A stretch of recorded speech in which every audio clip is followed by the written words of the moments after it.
All right, Mike.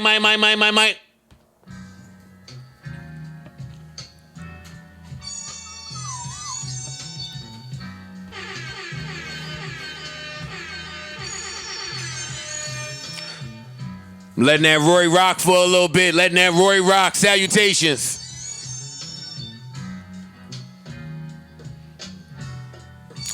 How's everybody feeling out there? Everybody feeling good? Miss my guys, miss the crew a little bit. Yeah, I mean, we here though.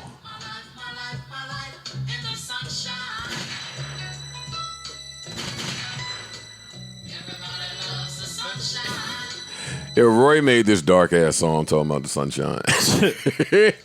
Who? Wait, I did or Roy? Roy. Okay. Roy, man. All right, man. Roy, you getting too much credit for shit. Roy. No, I was making sure you said Roy and not me. Yeah, this don't sound like what you'd leave the studio with. This don't sound like you. There's no Dilla drums. Yeah, I could throw some Dilla drums to this. You would make something a lot faster than this in the studio. Flip something. You guys take my sleeper picks as like that's law for what I like. It's only been 3 years. I mean, fit me into a mold. I gotta keep the people what they want. People be disrespecting my sleeper. Niggas hit me talking about, you've had the worst sleeper for 3 years. Yeah, why don't you go another route? It's like, damn. Go another route? Yeah. Damn. On a sleeper pick. Yeah, maybe like play like some street rap or something. You gotta like make a whole 180. I don't know what's going on in street rap. You gotta make a change. When my lifestyle changed, my music selections changed. Did they? I don't listen to shit that you like listen to the same shit. I don't listen to things that are noisy. Like that cause too much chaos while my brain is trying to think. Yo, you're becoming a white person. That's crazy. I need like nice Joe has been background white. soothing music. People don't know that. Joe has been white for a They long do time. know that. My fan base while I was rapping was all white. That is true. Yeah, actually. I've never been a nigga. Ever. Just got to keep a couple nigga friends. Mixtape Joe, I think, had the streets. Oh, that was webbing, nigga. Please. I didn't want to rap. That was webbing. I didn't want to rap about none of that shit. All right.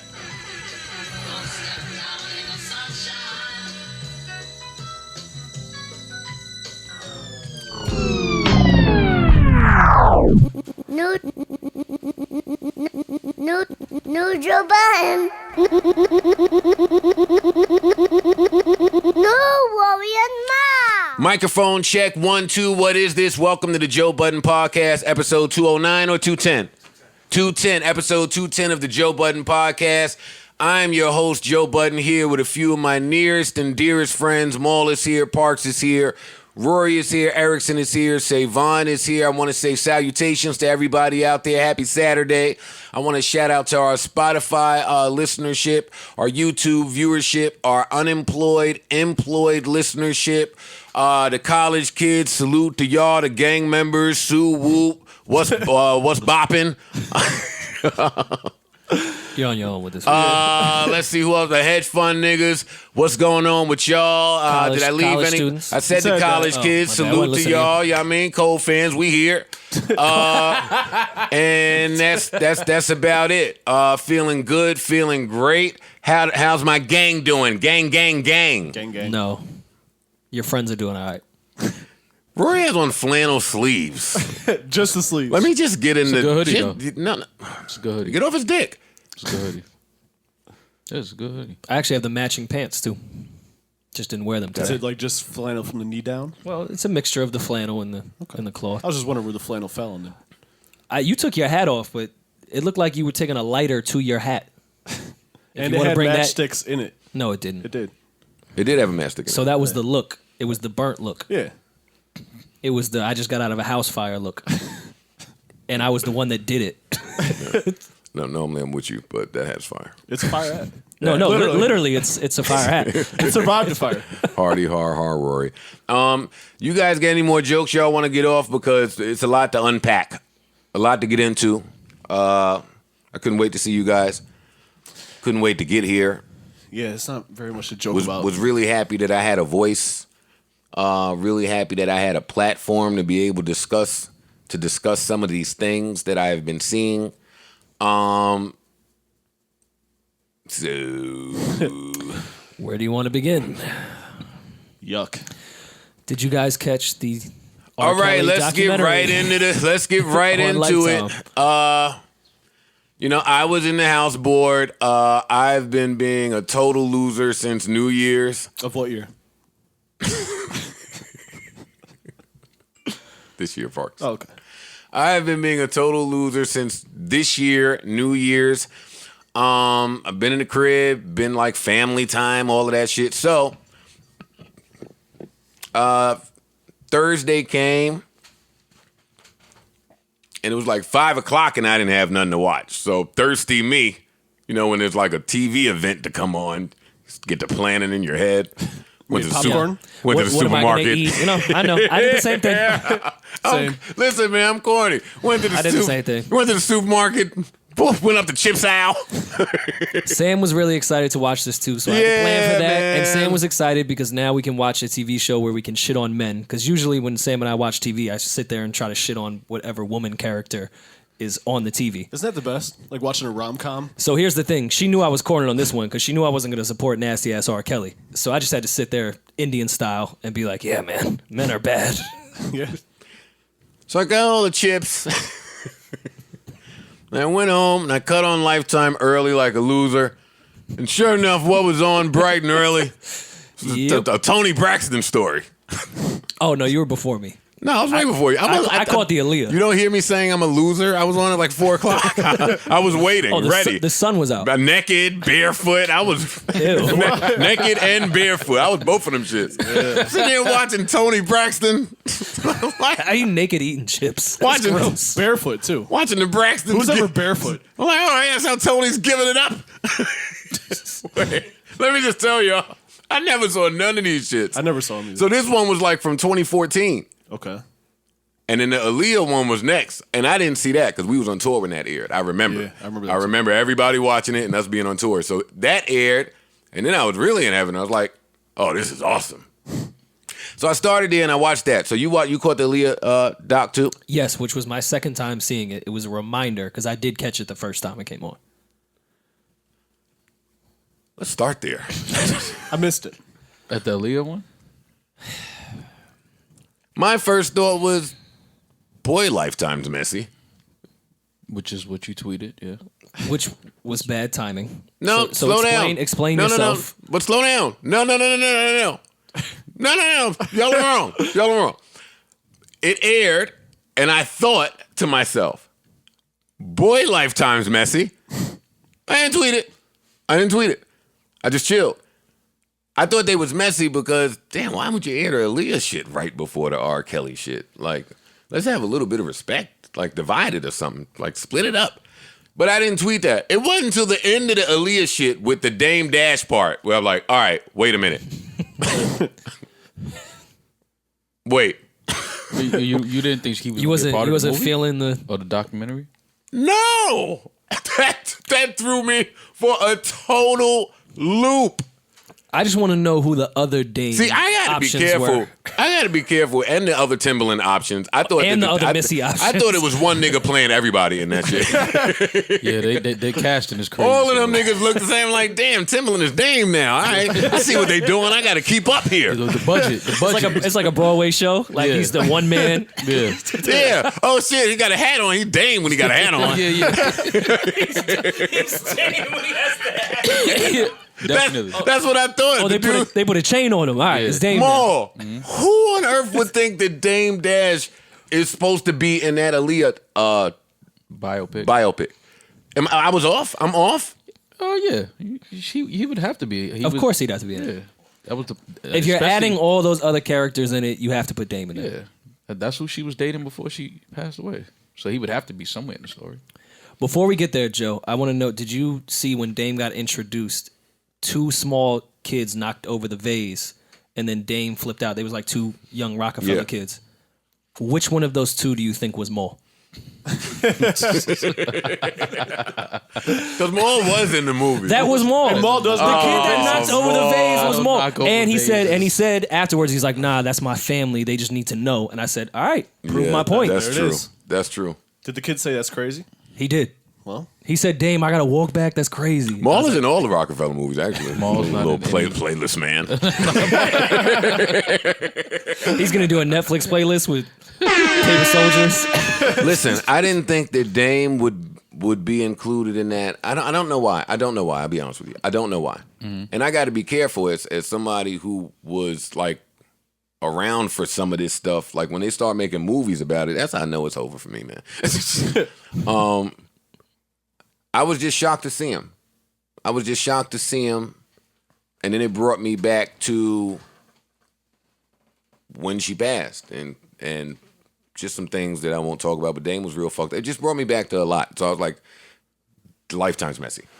I was just trying to figure out how they're able to put certain characters in this. Like, did they have Dame's approval? Like, how are they able to say names? I don't know. How are they able to do some of the stuff Well, that they were if doing? you notice, there was no Aaliyah music in it. Like when she was performing, she was doing covers of other records that she probably never did in real life. And those records, not to cut you off, because I understand TV a little bit and the rules, they even played with the tempo of On the the of the Earth, Wind, and covers Fire's of shit, all yeah. the covers. It was real fast and real slow, and it was choppy, and it was. And I said, okay, they couldn't play the music. All right, I understand what they're doing. They did a good job for not having music. But I know I remember Timberland and Missy being super against it, and vocally when it was coming out, tweeting like, "Don't watch that shit. Fuck out of here. We had nothing to do with this." And they still use their names freely. I don't know if you So- have to clear names. I mean, I'm sure there's some likeness thing in there that you have to think of. I don't know. Listen, I'm positive that because I was think you do wondering. have to clear names. But I was wondering that as well with the R. Kelly story, because they used his name, they used his pictures, they used his music. likeness, they used this, they used everything. So I would like more information on the fair usage claim of other people's name and likeness and rights and. Well, music wise, I know Sony owns his catalog. I know he's not a sole owner of that. So Sony must have been like, "Yeah, fuck out of here. Yeah, Take it." And some of the interviews that they showed, he doesn't own them. I No. mean, the companies own them. So if you're trying to use those, you just reach out to the companies. Right. I'm just talking about the name, though. I don't know if you have to clear a name. And it's not like they. I could go make a movie right now about you and not have to clear your name. And you would imagine by this point he owns R. Kelly. I think you have to clear names because even Paid in Full, they didn't use the real names. They used names similar to the real names. So I think you do. Have I think to, that was Listen, more we illegal than arguing over a Yeah, moot point. yeah. It's neither here nor there. When R. Kelly came out the day of and said, "Hey, we're threatening to sue Lifetime," I was like, I think they got their T's crossed in there. I'm sure. Eyes dotted. Yeah. I don't think that threat is going to work. And it didn't. It aired, and 1 minute in, I was in tears. Yeah. 901. Which I always feel a way about because Sin is so much tougher than I when it comes to watching things. I'm always the crier. And I knew that this would be heavy. But with the music, I paid a lot of attention to a lot of things in this shit. The background music with the confessionals, with the teasers that they had chopped up, they did a really good job. I want to salute to Dreamhampton. I want to salute to everybody who was actually involved in the creation of this. Give Dream an applause, because man. let me hit the applause. Shout for out to Dream. Dreamhampton, man. Because from a production standpoint, this was done really well. This was done really well. At 8:01, I was crying because that's what I'm gonna do. And done with care. I don't even know if that's the correct word, but she was very delicate with everything that she did. Because you're dealing with people that have been through a lot of pain, and you're still trying to put together something that will be entertaining for people. That's a really difficult thing to do. How do I make someone's pain be something worth watching? And Dream was very delicate with that, and also very cognizant on how we would receive it. I don't know if that was the point, great. I don't know if the point was to entertain us. That's how great this shit was. Maybe entertain's not the Yeah. right word, but to properly I know what put you out mean, someone yeah. else's pain is a hard thing to grasp on a camera and edit it and really put it out to the world. I agree.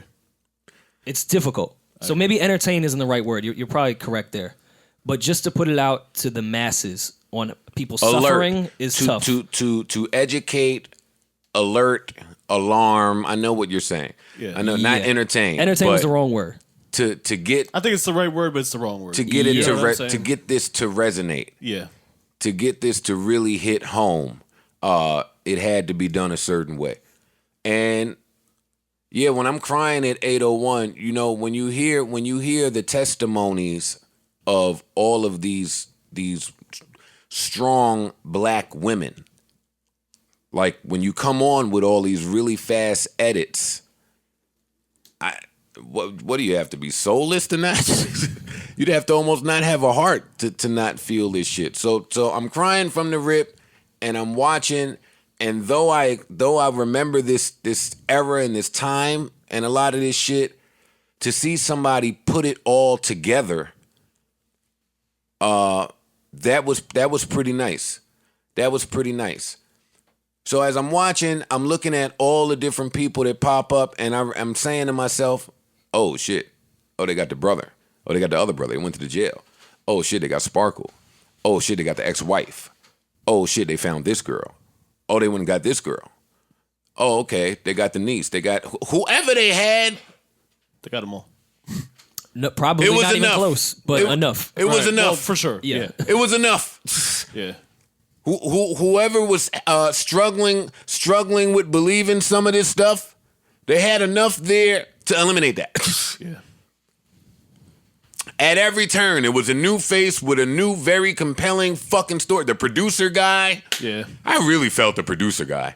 I did and I did it sometimes. Why not? What didn't you feel about the part him? where he talked about going to the studio, seeing a bunch of underage girls, and I don't know. There was a couple parts where he seemed a little bit. No, every single person that was attached to R. Kelly and his entire career is disgusting and nasty. I agree. Disgusting. He was pretty good, but there was a couple moments like, I don't care. I don't care 20 years later if your intentions. He was like, yo, the tour manager dude, fuck out of yo, here. bro. You're disgusting. And Super I'm not disgusting. sure if we wanted to get there that quickly. Yeah, but here we are. Well, let's have some of these conversations. Let's start having them, and I'm ready to fight with y'all a little bit. Because I'm not here to judge. I'm only going to judge R. Kelly. I can't. I'm here to judge. I'm here to judge them as well. I'm judging any adult that was around that time around R. Kelly that witnessed these things happening. For sure. And to your point, of Oh, all the come people on, that Maul. they... Yo, why? Nah. Let's start there. Let's start there. start there. Why are we in such a judgy fucking era? It's not about being in a judgy era, but when you have Joe, if I came to your house and Children. you had some young-looking women there, I would pull you aside and say, Joe, what the fuck are you doing? No, you wouldn't if Yes, you I made would. $5 million a year off me. I don't know that you would. I would. no, but that's the problem. Okay, but that's great that that's you, and that's great that that's Maul. Clearly, we live in a capitalist country. Yeah, but that's the but problem. let's not. But I agree with you. But let's not ignore that part in this. A lot of people were complicit, but a lot of people were being paid. I don't know if they were being paid to be complicit. I'll take it further. Fuck the money. I think they were participating. I don't. I mean, it's hard. For I'm me- going out on a it's limb. hard I for me to- think they were participating. it's hard for me to implicate somebody else. Yeah, in what he was doing, but I do understand what you're saying. Yeah. I don't disagree, but Like when you... it's hard to accuse someone of that. But I it's very possible. Listen, Here's the today, thing, Probable even. I can talk about when being on tour, and you guys can too, and when you're pulling chicks, and all of us here pull women of age. You and your friends are participate. It's a participation. I pull sin. I don't know what you're talking. I never did none of All that right, shit. fair. me Okay, out of fine. it. But when you're doing that on tour, and your friends are pulling girls, and you're all bringing girls to hotels or studios, whatever it is, everyone in that room, maybe not sexually, is participating in the room. You're talking to the women. You're joking with them. Correct. There's some type of communication. There's no way these guys pulled 7 little girls into the studio and then just stood there while R. Kelly See, did that's his where shit. this gets messy because I could argue that the entire culture that Rory just described is toxic behavior. OD. But Yeah. Then why are we using that as a point of reference? because in women anything? women are of age and there's consent. See, that's what I'm not going to do. I'm not doing that. So let me separate myself from anybody. That's toxic. It's a toxic culture OD. that plenty of people have reinforced throughout the years. I'm not using that in nothing I'm saying here. So let me shut up. No, that's why I do think that culture of being on tour and grabbing women and that is definitely not the most healthy way to live. I totally agree. It's toxic. Let's call a spade a spade. Okay, I mean, it is what it is. But now we're talking spades and hearts when there's teenage women and you're 28 years old. Well, that's why. That's a whole different. Why, we're talking about apples and bowling balls at this point. Yeah. Like, that's not the same thing. Yeah, you can call it toxic. I'm not mad at you for calling it toxic. See, I don't subscribe to that way of life anymore either. But it's not underage women. It's different. Okay, there's a lot to unpack here. There's a lot. There's a lot to unpack here. Let me start at and when I'm watching the film, the first part that I was taken aback by all of it.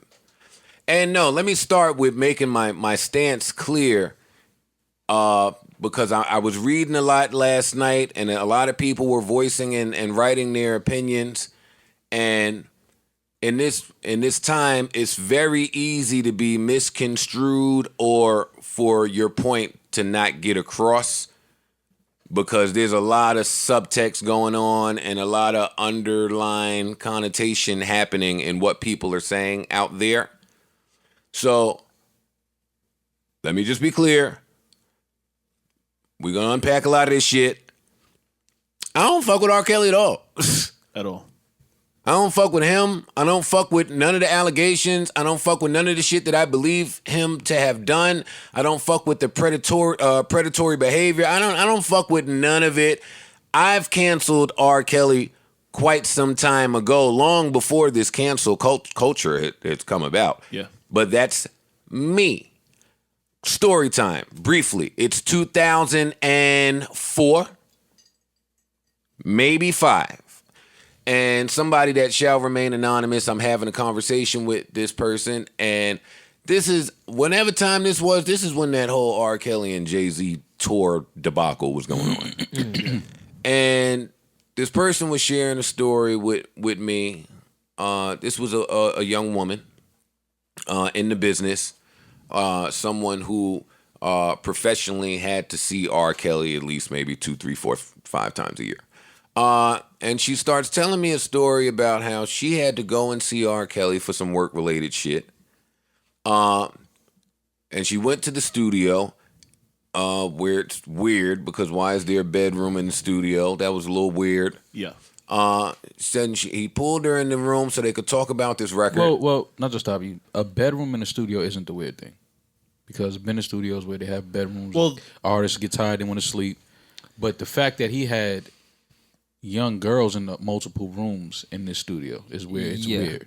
But having a bedroom in the studio is not weird. In the booth, maybe it's a little. No. I disagree.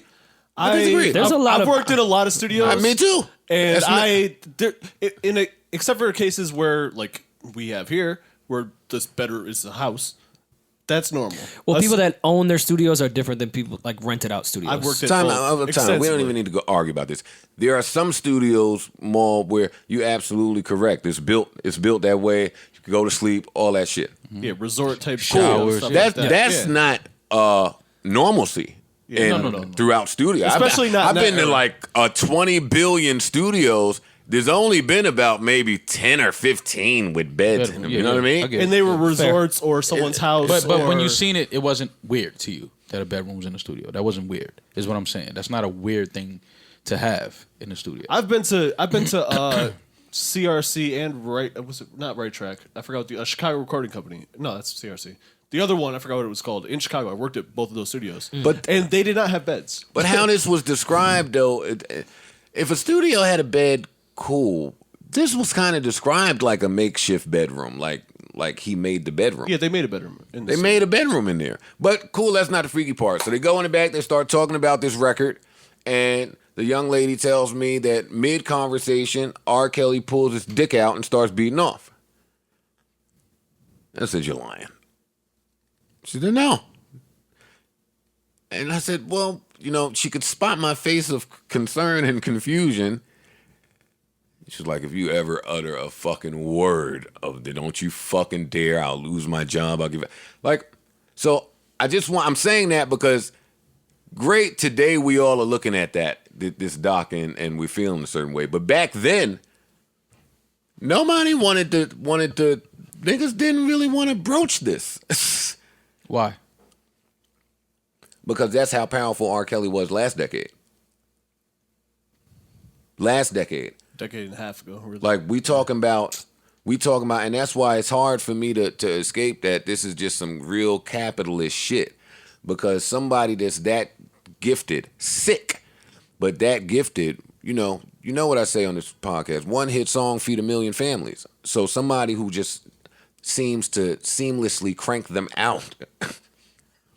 I could imagine what that person's value is to a plethora of different places. Mm-hmm. The person I was talking to didn't work for a label, didn't work for the music business, wasn't a manager, wasn't on that side of things. Mm-hmm. Still was threatened by just his power and presence.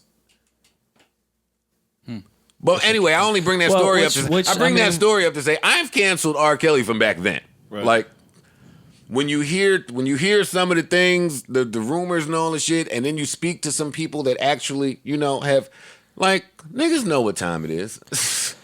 But also, I mean, that's which with the Me Too movement and the actual Me Too movement that we all respect, that's their beef. Like men using their power, that exact fear, like. He can beat off in front of me and I can't say nothing because the fear of losing my job. Like, that's the issue to begin. Fuck the underage shit at this point. That itself right there is the issue with the Me Too movement.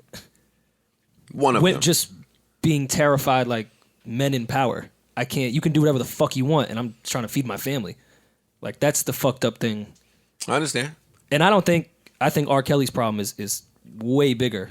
But I think a lot of men do that with of age women, abuse their power. For sure.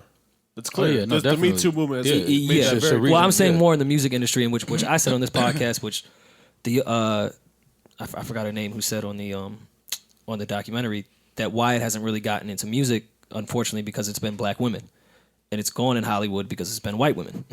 Mm-hmm. Yeah. And this is the first time that doors are opening to like, which is sick that it had to take a nasty ass pedophile to finally have people hear out what's actually happening in the music industry. Because it's not just with pedophile shit.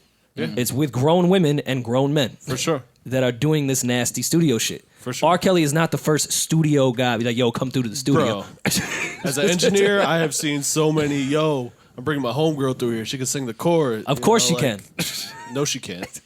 They That's never not why could. You're bringing They could never sing the bridge. Whatever you are writing in your head that sounds great, when they get there, they're gonna ruin it. Yeah. Might even let them lay it down. They might even put the chorus down. It's not gonna make the record. I want to slow us down. Again, there's a lot to get to. The first thing that I went to when I was watching this movie wasn't abuse toward women.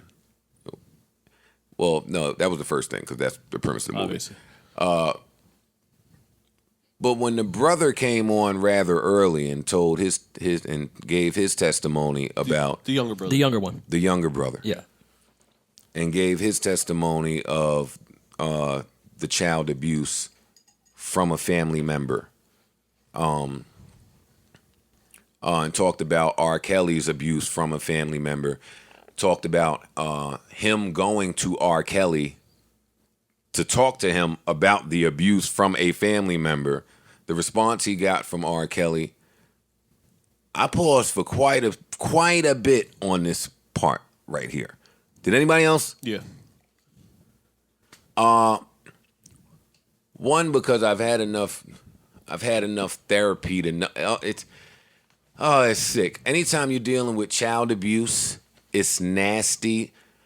Children look to adults to teach them, to mold them, to take care of them, to nurture them, protect feel them, safe, just safety. So when you and to learn from them is actually one of the more important parts, I thought, of that. It's true. Lead by example. You know? This is the example of what you should be doing. I've gotten that from a million different therapists. So when the abuse happens from a grown up, and when that grown up is your family member, oh man, it's just a different type of trauma. So I paused there, even with all this horrific shit that this nigga was doing, all this evil that he was out there acting, inflicting on the world. I paused there because that's a really huge, that's the taboo part. Like, we'll get to the women that are abused, but it's mostly because men be abused. There's plenty of men who have been molested, sexually abused, raped, touched, fondled by someone that they know. That is a common thing. If you look at a lot of cases of mass murderers or rapists, it's usually a common theme that the person inflicting these somewhere along atrocities. the line, abuse happened. I'll make it even broader. I would say 95% of the men I know lost their virginity to a much older woman. But you know, and I do No, understand. that's facts. I do 95, understand. you think? I do understand what you're saying, but let's not get lost that there are also a lot of men that have been abused that never abuse. Absolutely. Like they never turn and abuse. And Listen, I'm glad you made that clear. I'm not intermingling everything. I'm just making that clear for the viewership. I'm just giving my step by step. That one, it took me a second. It took me a second there. Like that just hit me. No, I definitely feel like you know, R. Kelly being abused as a kid, I definitely feel like that affected him and has something to do with his actions as an adult. It doesn't excuse what he's done. We as be an adult. having 100%. We're never excusing R. Kelly. Fuck Right. R. Kelly. Right. When this type of stuff happens, I'll speak for me. Like, men don't share these things. Right. Never. Like, I talk on this podcast all the time about how niggas don't really talk to niggas. Men are not coming up to other men sharing about the molestation or the abuse that's happened to them early on. Especially if it comes from a woman, for what it's worth. You know, for a young man, it's almost like a bragging right. You know what though? Or society makes us feel like that should be a bragging right. Now that you bring that up, I remember one time we was at the crib, Joe, and I think we was playing Truth or Truth, and a girl asked me, had I ever been molested? And I looked at her like she was crazy. I was like, no, like what the fuck type of fucking question is that? But I had to take a minute and think about it like, oh, but there are men that have been molested. But to me, the idea was so foreign because I'm like, hell no. Well, let's stop there. That's why I say it's a lot to unpack here. Let's stop right there. For men, how a lot of men correlate this in our minds, not our, because I'm not one of those people. I was about to say the same thing. It's with men and men. When I was a kid, molestation as a man meant another man touched you. Right. Yeah, To me, we don't. that's what that meant to me. Niggas don't speak about the woman to man instance Yeah. as molestation. Let's stay on Truth or Truth. Also, back then, we was playing Truth or Truth with one of our niggas. He shall remain anonymous. I said, Truth or Truth. He started talking about how his babysitter took his virginity. Mm-hmm. I said, oh, you was raped. Yeah. I wasn't joking. Right. He's like, oh, get the fuck out of here, nigga. Now we had a blast. Hey, say what you want. Right. That's rape. Right. Correct. I saw a clip floating around of, because they pull out all the clips now. It's clips of everybody and everything that everybody did, said. It's out there. Yeah. It's a clip floating around of Wayne talking about him losing his virginity at 11 years old. And I remember Baby talking about that before I even saw that. That clip is exactly how I hear men discuss that circumstance. Correct. I never hear it a different way. Correct. Mm-hmm. I never hear it on the vulnerable side of things that happen. So now I'll even say when Wayne said that, I think he was talking a little twist when he was like, "Oh, you 15? I already had my kid at that time." I hung out around a lot of older people when I was growing up. I lost my virginity at 14. I don't think it was because I was really trying to fuck. Mm-hmm. Right. I thought they fucking. Right. I should be doing this. Yeah. Mm-hmm. Granted, she was 15. It wasn't like it was some other shit, but yeah, it wasn't like, yo, I was had to fuck. Right. I was probably doing what I thought the neighborhood wanted me to do. Right. Yeah. When I was 14 years old, I shouldn't have been fucking. Right. I can't see how a chick even fucked me at 14. I had no, I had no business getting pussy. But damn, what was we just talking about? Oh, so Wayne. yeah, so niggas won't. No, I'm not talking about Wayne. I'm talking about men getting abused by men, and then men don't discuss that. So men just go on and live their lives out on the fucking earth, and like you got to pick up the you got to find the symptoms of people that have gone through this, like. Actually, I'll go a step further because I was thinking about this too, and then I'll get back to the men.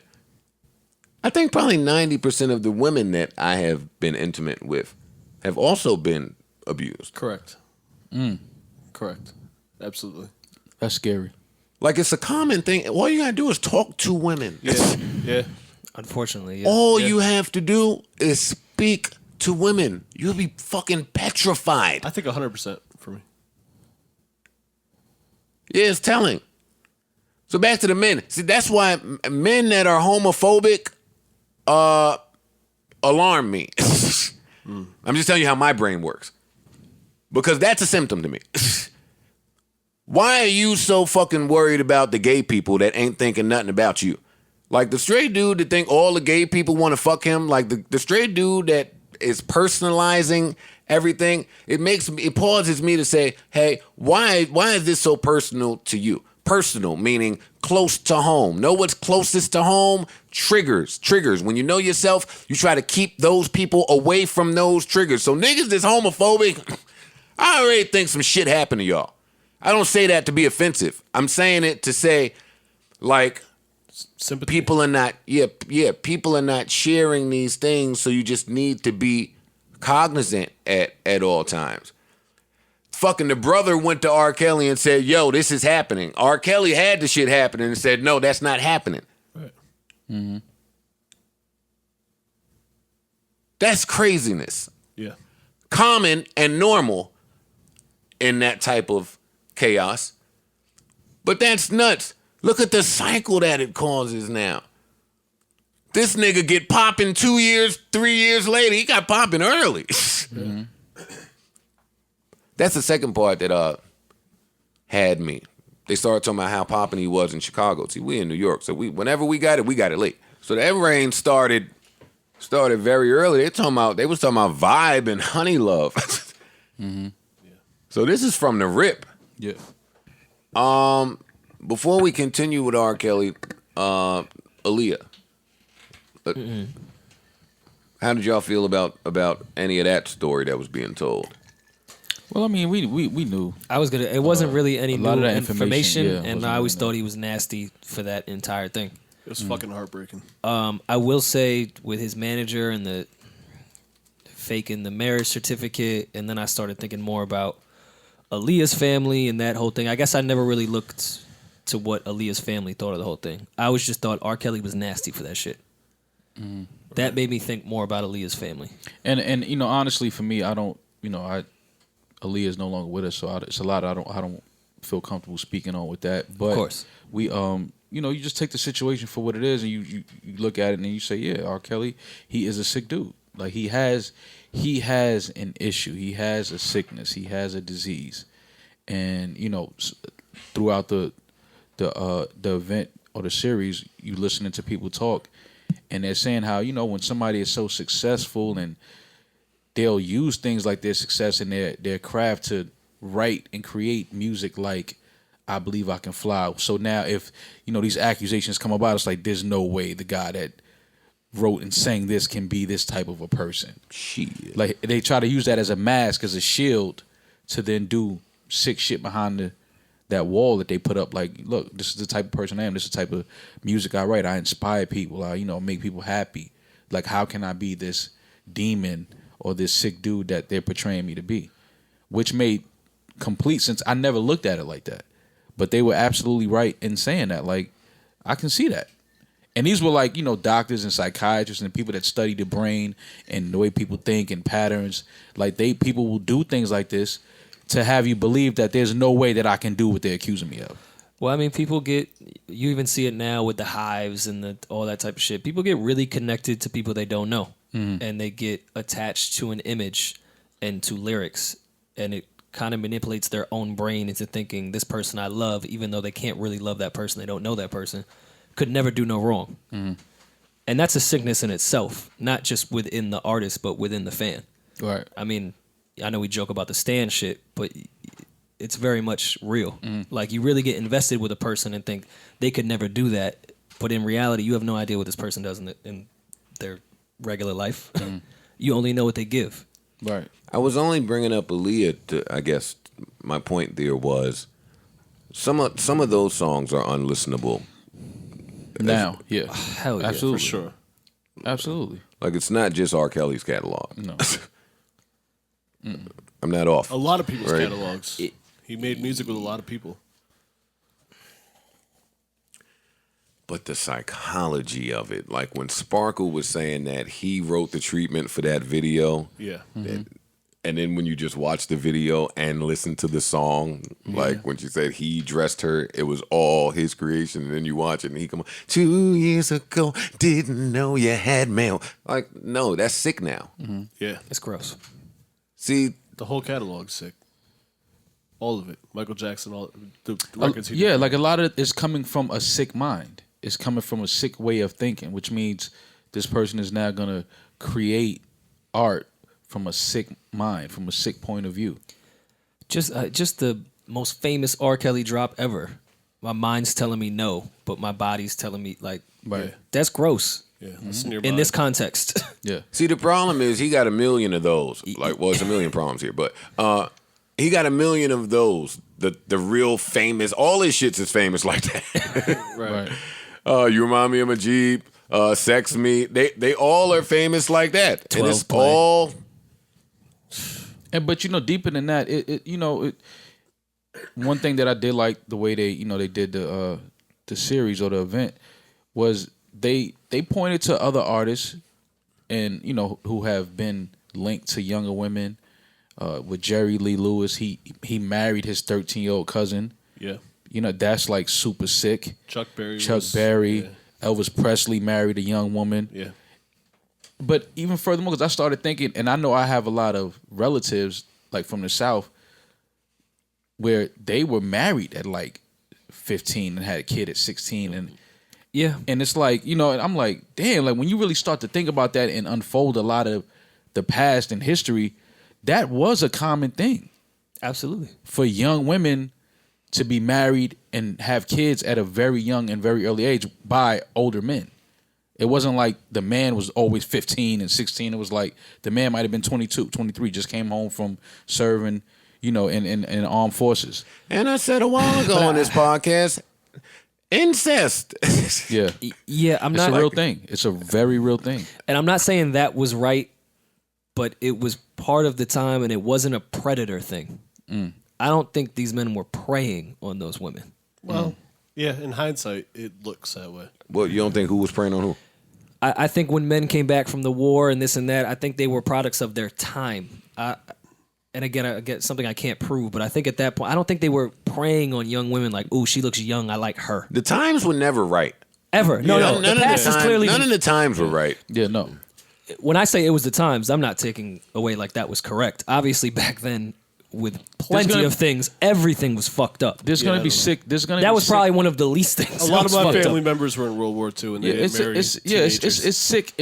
We're going to be able to go back millions of years, and there's always going to be sick individuals. Like there's right and there's wrong forever. There's going to, no matter what generation, it's always going to be right and wrong. There's no reason for an older man to be laying down with a young girl. Hell no. That's never excusable. That's never okay. I don't You care know, you how say long it that. happens. You It's say not okay. that. You say that. That's the trend now. I just said we're gonna always look at any generation, any Like time, I was any watching era. that doc last night saying, "Ain't much change, niggas is nasty fucking forever. scum But that's what I'm buckets." saying. So here, and forever. you guys correct me if I'm wrong because you guys were really outside in the 90s. When I remember when I was a preteen and teenager in the early 2000s, the girls my age looked like teenagers. They dressed like teenagers. They acted like teenagers. So when I was watching that, I was like, all right, R. Kelly is double sick because he was preying on women that really look like teenagers. He didn't get tricked by, because her homegirl's a makeup artist and she has Fashion Nova on and she's lying about her age on her Instagram. I remember being in the 90s and being in the early 2000s and the girls my age looking my age. And not only that, Correct me if maybe when you guys were outside there was some women that weren't. I say that all the time. When I was in high school, girls didn't look nothing they like looked their age. Yeah, they nothing looked like they look was now. 14 years old. Yeah. But even when I was in high school, there was always girls that it was older dudes coming to pick them up. Oh, from that school. happened. That happened all the time. Like there was always a dude with a car that was picking the cute girl up from my school. Let me just say, because we're a responsible podcast, gentlemen out there, it is our job. It is our job to know how old she is. For sure. Absolutely, That's a For fact. sure. absolutely. It's okay to ask for ID. I know that we're speaking on a time where you could try to gauge by looking. No. Definitely not now. No, now is the time that you really need to find out how old she is. But no, 'Cause and these- that was the these sick- younger and that girls was look the like they're sicker- 25. That was the sicker thing with the R. Kelly thing because he was actually hanging out at a high school. That's what I'm saying. He And at was that time, the girls looking looked like they for- was teenagers. But none of that matters. He was looking for the 14, he was looking for 13, him. Right. yeah. 13-year-olds. Right. Yeah. The part that the gut check for me was, I'm watching it and I'm saying to myself, that's the music business. What do you mean by that? Like even Sparkle introducing him to her niece. Right. I've seen that. That thinking. I've seen that. All of that, everything that they was talking about is common practice in the music business. Sparkle saying, yo, I thought that everything he was doing for me, he would be able to do for her. I've seen that. Not in that. That glimmer of hope. Right. Right there.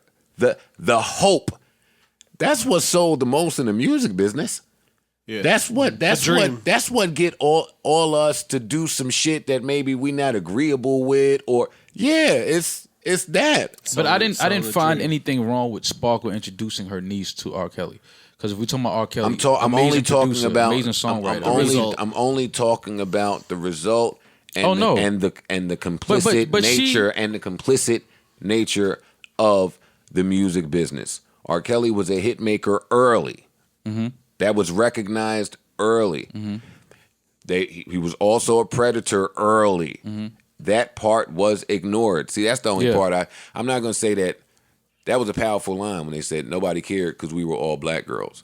And yet, great line, but that's not the whole truth. R. Kelly made a lot of people a lot of money. So we got to be careful to not make that's not totally a race thing. While that is valid, of course, it's always valid. He made a lot of people a lot of money. Period. Period. The music business will put a clamper on things. They won't talk about something. They'll sweep it under the rug. That's what I mean when I say the nature of the music business. All us got perfect vision. All us got 20/20 vision in hindsight. Yeah. All of that's great. I saw somebody tweet, yo, I was part of a radio team that when all these allegations came up, I came and tried to get the radio station to pull R. Kelly's music from the radio. I got laughed out the room. Sounds like something that would happen. I remember Spotify tried to pull all R. Kelly music. A bunch of artists stepped up and said, you do that, we're pulling ours. I'm saying, when I say the music business, you know, when we speak about the culture of certain places, like football culture, music business, there's some sick, demented, twisted shit in our culture. That shit last night was just holding a mirror up. Yeah. To me. And it was reminding us of a lot of things that we're so, you know, we turn a blind eye a lot to a lot of shit that we see that we know is wrong. Because like you said, the Aaliyah situation, from then we should have, you know, as a whole, kind of looked at R. Kelly and said, okay, he has a problem. And, you know, if we got on board with that, then a lot of these other things may have been prevented. a lot of these other situations, a lot of these other women becoming victims may have been prevented. But because, like you said, it's the music business. He's a superstar and he has money and he's making a lot of money for labels and other people. People forget a lot and people move on and people say, Oh, you ain't got to tell me that. I went straight to RCA's Twitter handle to check their mentions. Wasn't that bad. Wasn't that bad. Right. There's a few niggas in there. I said, damn, R. Kelly's on RCA still? Like, still? He ain't selling it out the trunk? I thought he'd been. He is still supported, and he gonna try to sneak out. He snuck out a little fucking a little jingle last week talking about "Born to My Music." No, nigga. Right. And he said world tour on the way. This ain't the time for "Born to Your Music," you fucking sicko fuck. You give a fuck what I was born to? I don't even remember none of that shit. Right. Is that your justification for all this madness? But that it's a certain arrogance that he carries, though. You know what I mean? Oh, for sure. I Well- think a lot of this whole entire thing comes from his predator shit, and then the other side being his ego. Yeah.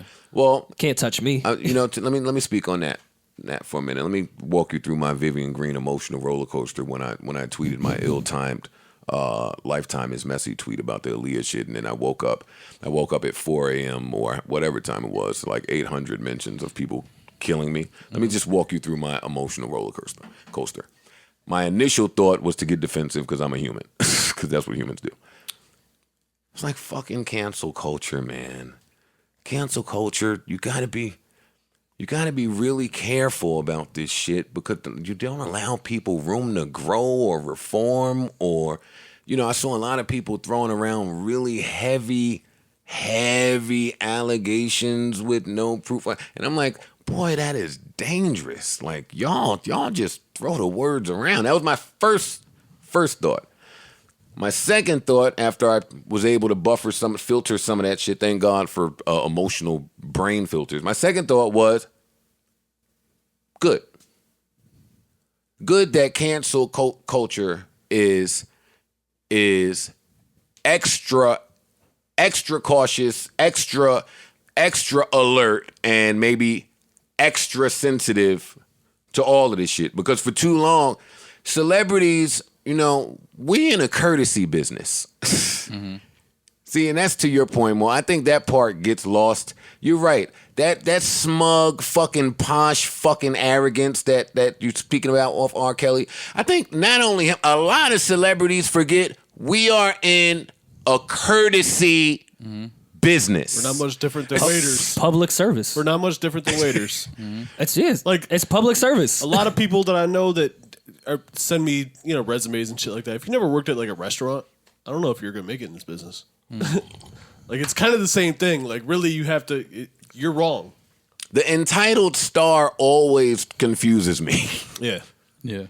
Like, You're a waiter. I'm glad that cancel culture is whatever I'm accusing them of being. They need to be, because too many artists don't acknowledge that we are in a courtesy business. And nigga, you can get canceled at any given time for any given thing, and you should always be aware of your actions. Because you're an entertainer. Right. We don't have to allow you To entertain. to entertain us. I agree. I just hope there's evidence in the cancel culture. That's all. I wouldn't care. I don't care. I don't care. Because what I've noticed is that only is applicable to entertainers. That's fair. Cancel culture? Yep. I used to have a big beef with cancel culture. Because, everybody relax, man. Y'all just canceling people for mistakes. Well, no. They get a lot of people just fired on Twitter if someone says a bad comment, which I agree with. Go get fired if you're going to say some racist shit. R. Kelly I has agree. been canceled. But that's where I say there's evidence. Like, You getting somebody fired and canceling them, I think is different. well, you're canceling their career. I ain't But there's heard evidence much. usually I ain't with heard that. much traction from that Sabrina Claudio girl since nigga said she's canceled, and I ain't even think that it was so egregious. Whatever it was, I don't even remember what it was, but I ain't heard much from her because she's an entertainer and they canceled her. How has They're gonna get fired to go get another job. How has R. Kelly been able to navigate and Oh wait, so back to that. Yeah, back to that. So I'm in RCA Twitter feed. It was cool. It wasn't that bad. So I left there and I went to I think it was R. Kelly's feed. But deeper than that, Joe, how is he still on RCA? How does this man still have a recording contract? Went to his mentions, and there were a lot of fans there.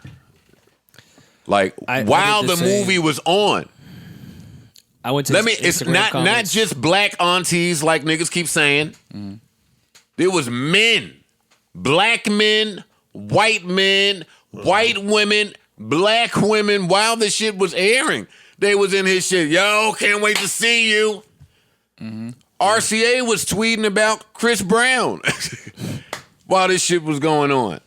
And that's what I'm saying. And that's why he can walk with this arrogance, because he feels like, y'all know about me for 30 years. Well, I don't know if you guys still here. saw in the documentary in the beginning when they played that Facebook Live shit when he was like, yo, there's 30 million people that hate me, but there's 1 billion people that love me. They should have done this shit 30 years ago. Like, that was the arrogance that he lives every day with.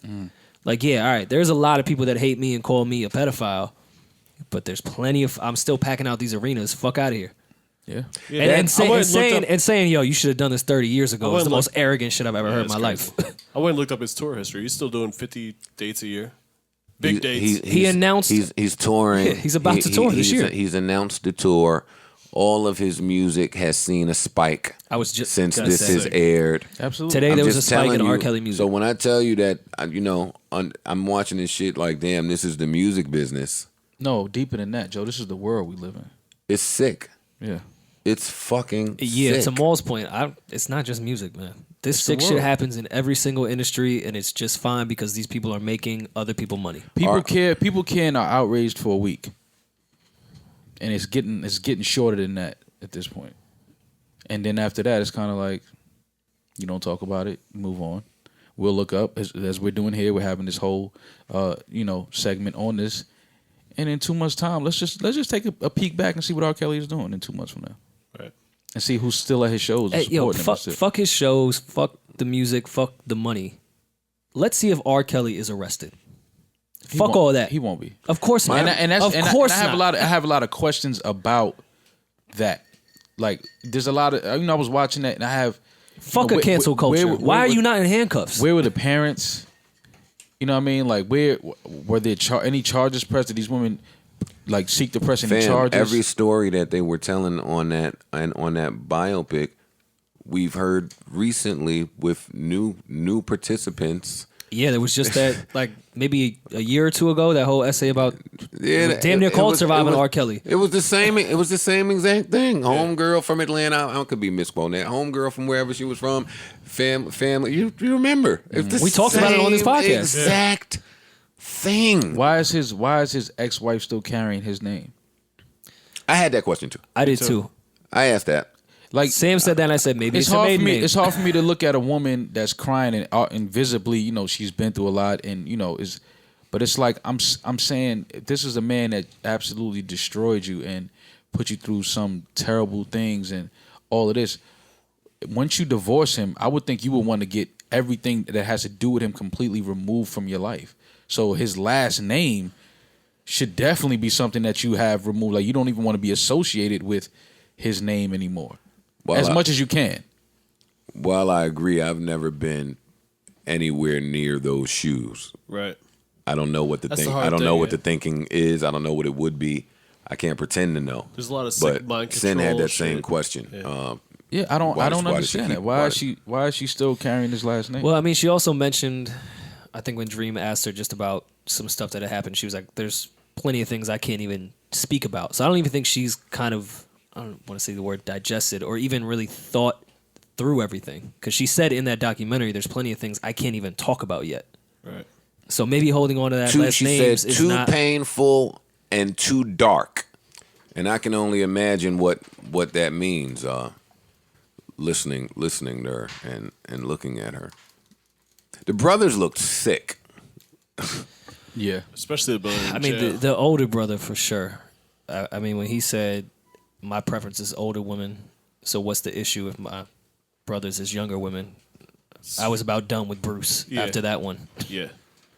He said that's his preference. Yeah. Everybody has a preference. That's That doesn't. That was that's not how that works. was eerily. Yeah, that was yeah. eerily Your creepy. preference doesn't work there. Yeah. Because if you want to go further with illegal things, is that your preference? Most of the the older brother statements from jail were loaded that way to me. They were. Well, yeah, he was older- trying to protect his brother at the same time. He was trying not to come across like he didn't care. Isn't he in jail for protecting his brother? Didn't he take the rap for the video?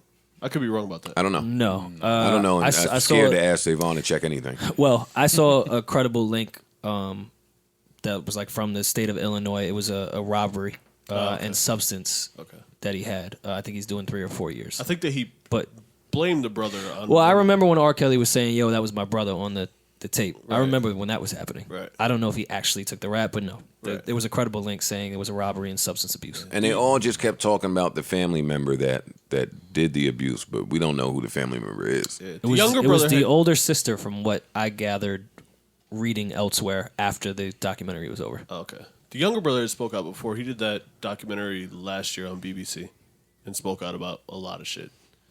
He's been vocal. Yeah, he has. I didn't see that, but I know he's been vocal. Yeah, you should watch that too. It's good. It was a good documentary. It's kind of a precursor to this whole thing.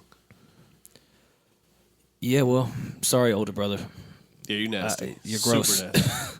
Everyone's nasty. They all nasty. They gotta put R. Kelly under the jail, man. I agree. He's a detriment to himself and society. While I do believe he's sick. That's not an excuse. No, when There's a you're- lot of sick people when that your still deserve to sickness be in jail. victimizes people. and Exactly. You have to pay. You for have that. to. You have to go. Yeah. We have to And protect. I do society believe he from will. you. I believe he will. And that's where me and Maul disagree. I believe that he will. He will eventually hit that jail when they want you to get you.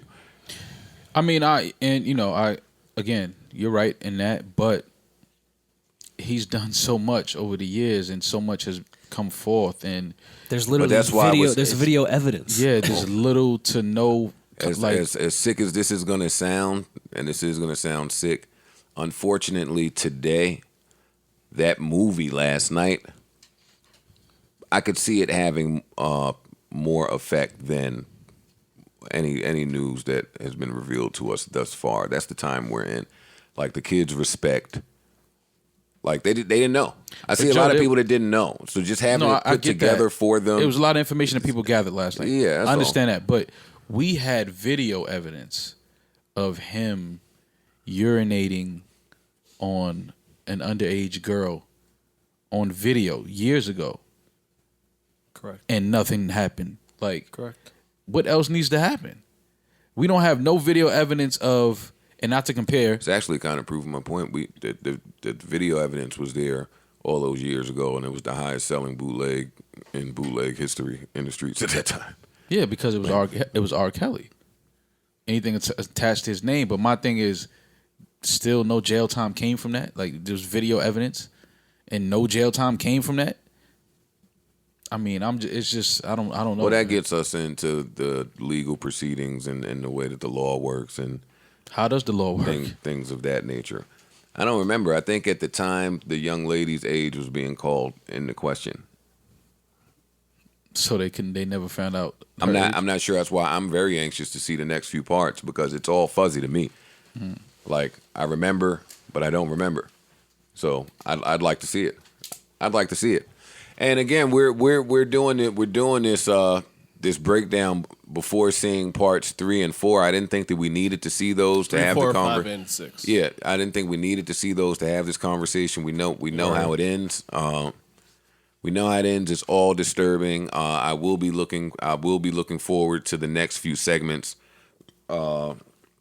Prayers to all of the victims, all of R. Kelly victims, the ones that have come forward, the ones that are walking around with this weight on them. And all sexual assault victims.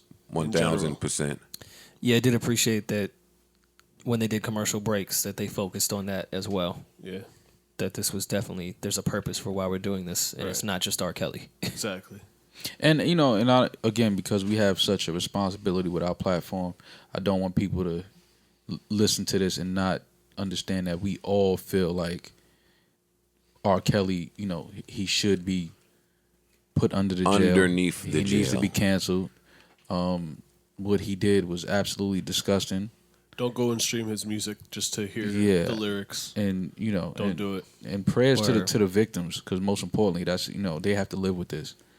So we can feel however we feel, but we always have to remember the women that went through this and that have to live with this. So definitely pray prayers for to their them peace and their families. That was the extra layer for me as well. Just thinking about that weight and that angst that that these victims have to walk around with. Same way on here I talk a lot about that added weight that black men walk around with. That movie made me think about that extra weight that women are walking around with. And I mean, you could see it even in them speaking. There was a lot of things that I'm sure that they didn't want to go into detail about, that they had to go through. There was a lot that they didn't go into detail about. I mean, you could tell. It was just probably some things that they just, the worst stuff. It was some things that they just weren't comfortable with putting out there like that. It was so many gut checks for me watching it. When Shorty said, when Shorty said, when she was telling a story about she thought she was the main and they came back from the awards and he had a little chick in there and she thought they was just gonna get into their shit real quick, and then she found out mid threesome that no, she was the newbie. She was the one that wasn't used to find something like that out mid. Not only threesome. that, but to find out that she was 14 years old. Well, she found that out later. Yeah. See, that's why that didn't hit me. But in the moment, it was sick enough as it was. But that's super sick. Like, what do you're bringing me into your sickness? It was a whole lot of sick shit.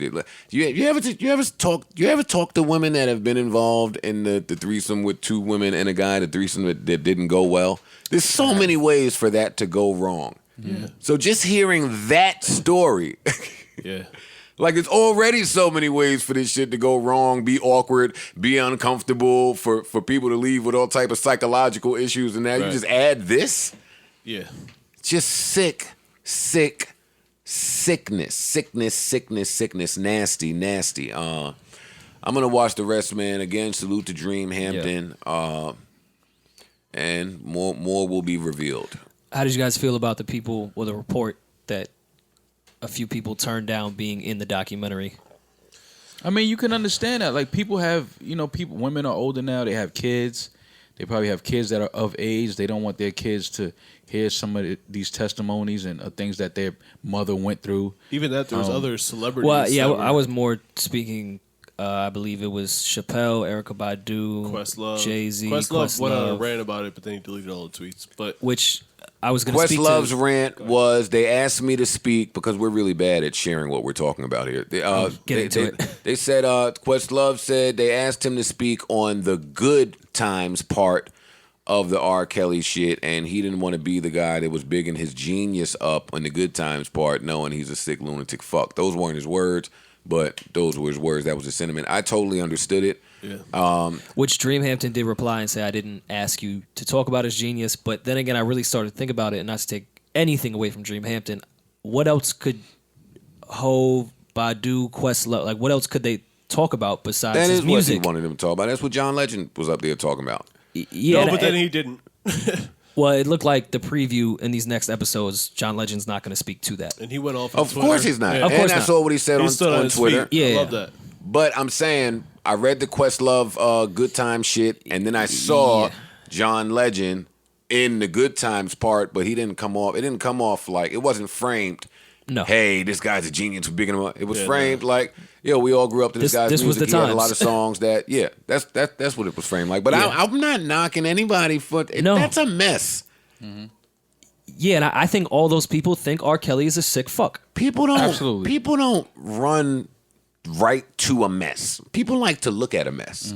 They don't like to be involved. Or attach their name. Especially people that are worth $1 billion, a few $1 million. You're talking about Hov, Erykah Badu. You're talking about people that have worked with this gentleman. You're talking about people that have some shit in the vaults in their dealings with this guy as well. Like, come on.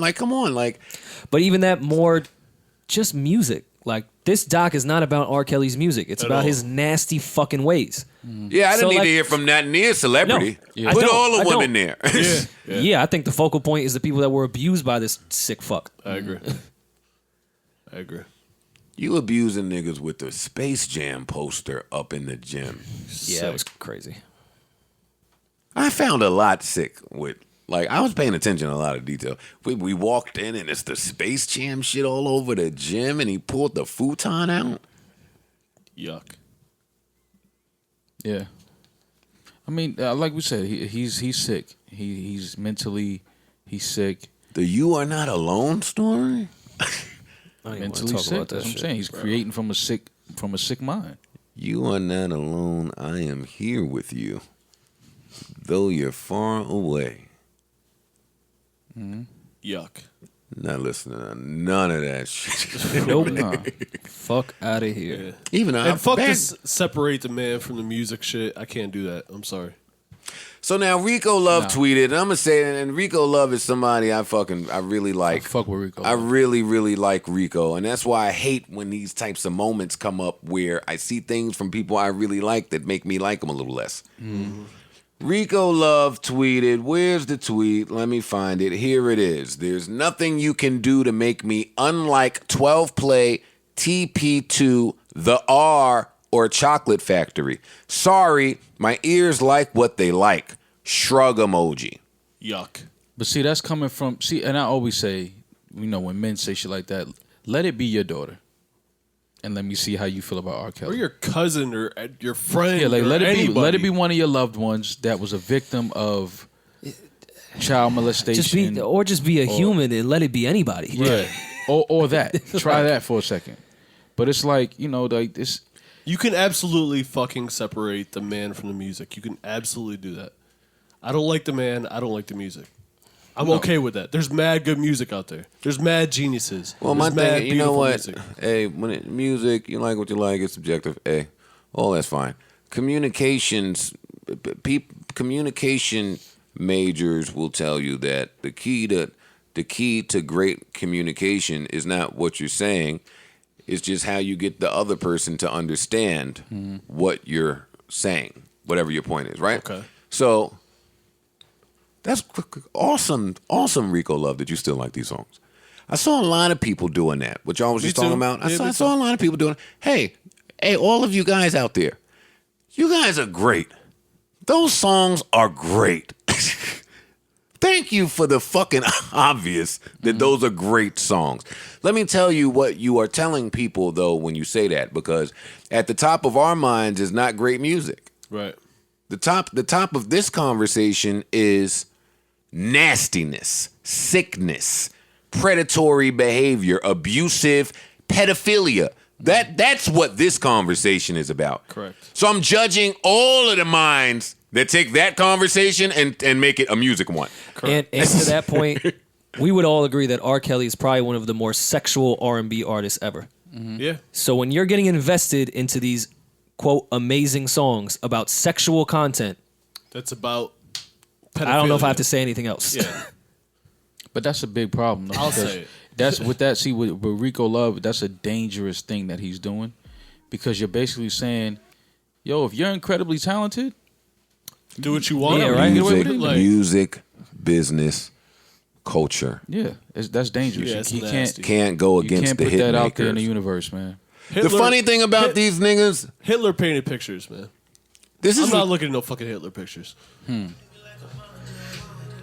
I'm only playing this because, like, niggas say shit, and then I could probably find a song that contradicts whatever the fuck they're saying. Absolutely. What the fuck? What is Rico Love talking? You can't make this song and say that. Bringing it back, I was talking.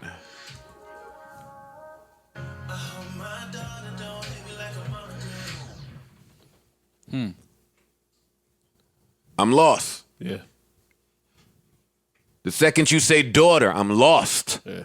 But that goes back. I am lost. What? But You that goes losing back- me, Rico? Call. Hey, Rico, you my guy. So I'm challenging that tweet. I don't want to offend you. I'm doing that in 2019. I'm humbly challenging people that I love and care about when I feel like they say something that I deem to be a little off. Rico Love, I am humbly challenging you with this. What is you? Let me keep playing this.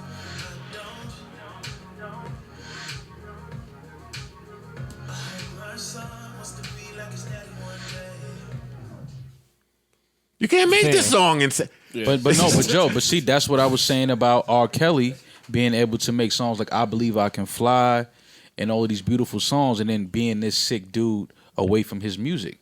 Like, Rico Love can come out and tweet his support of R. Kelly's music. Like, there's nothing y'all can tell me, say whatever, that's going to make me not like these things.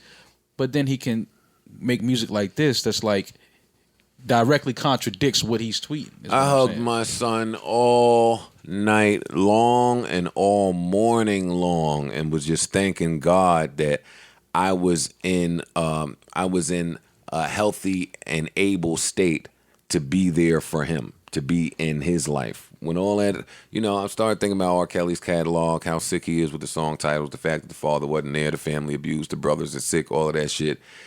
And I just thank God for all the men that are there for their kids today. I know that sounds like a real small thing, but in the 80s, that wasn't the narrative. Mm-hmm. The narrative was the fathers is out. So I know this may seem unrelated. I was just really happy. I was just really happy that my fucking son was next to me as I was watching this sick, nasty fuck on TV. Y'all talk. Let me find Gap Band. I was about to say we might need some outstanding. Yeah, absolutely. at this point, 1,000%. All right, I feel a little bit better. I mean, thank God. Uncle Charlie, it's not the R. Kelly remix. Thank God. And while I'm on that, I might as well share some of these genius ideas, man. I don't know what you artists are doing out there, but as I'm watching that biopic last night, if I was still writing, I would say, wow, man, let me get to work. Yeah. That's a whole fucking genius catalog that just opened up. It's got 900 songs to remix. Tory Lanez, what the hell are you doing? Get your ass in there and give us Chicks Tape 6, 7, and 8. You got mad R. Kelly songs we never want to hear ever again. Somebody's got to flip the words around. We still need a Seems Like You're Ready just from adults about adults. I would just leave all that shit alone, man. Anything that's going to give him some bread. Yeah, I would leave every R. Kelly thing the fuck alone. Even just Seems Like You're Ready? Yes, everything. But Tory just erase it. Just erase it. Yeah, every little melody, every note from anything Robert Kelly. Get it the fuck out of here. I know that much. It's cool, man. We don't need that shit. I think I'm going to take this. I'm going to erase it out my iTunes, too. You got to. How you can't step in the name of love to this creep. Absolutely not. Yuck. See, that's what really make it. I mean, it's all sick, but when you really get into the psychology here, man, this sick fuck, all them gospel songs he made. Yuck. Happy people? Yuck. It's gross. Come on, Charlie, scream real quick, man. Yo, I know this nasty. We've never let this rock this long on the comeback. Word. Let me hit a bridge, Charlie. It's still Saturday, bitch. I'm letting this rock.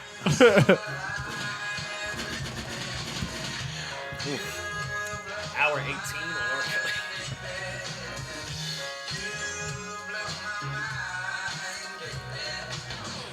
Oh, all right. I feel much better. Way better. All right. I feel a little better. I hope we responsibly tackled that R. Kelly topic. Yeah, people wanted jokes, I hope, but there's nothing to joke about. No.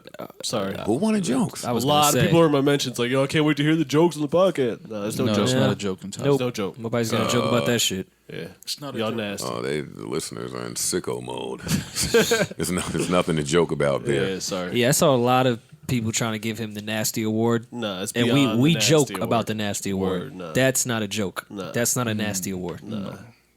All right, so when y'all want to talk about Usher's hair? Usher had that good conch. That's that Detroit red conch. Yo, the funny shit is I saw that and I thought Joe is maybe like $250,000 away from getting that haircut with the hat on top of it. He needs to shit, go like, first. The guy that y'all think I am is crazy. I can see you throwing like 200 a wig on top of the bald head. Another quarter. I'm a quarter milli away from that. Yeah. Nah, I can't see Joe with too long. That I think nigga so. Usher had Cool Whip on top of his head and walked out the house. Yeah, that don't go with the frocks. Yeah, nah. Definitely don't go with the frogs. That might work with the frogs. actually would work. I was gonna say that might work with the I frogs. don't know if I'm gonna give him all that. Nah, not the Cool Whip. But why is Usher giving him all that? I'm hoping it's a movie. Hopefully. Yeah, Maybe it was a costume party? I hate this business. I'm hoping it's a Only in movie. this business can that be the reply to anything that you say.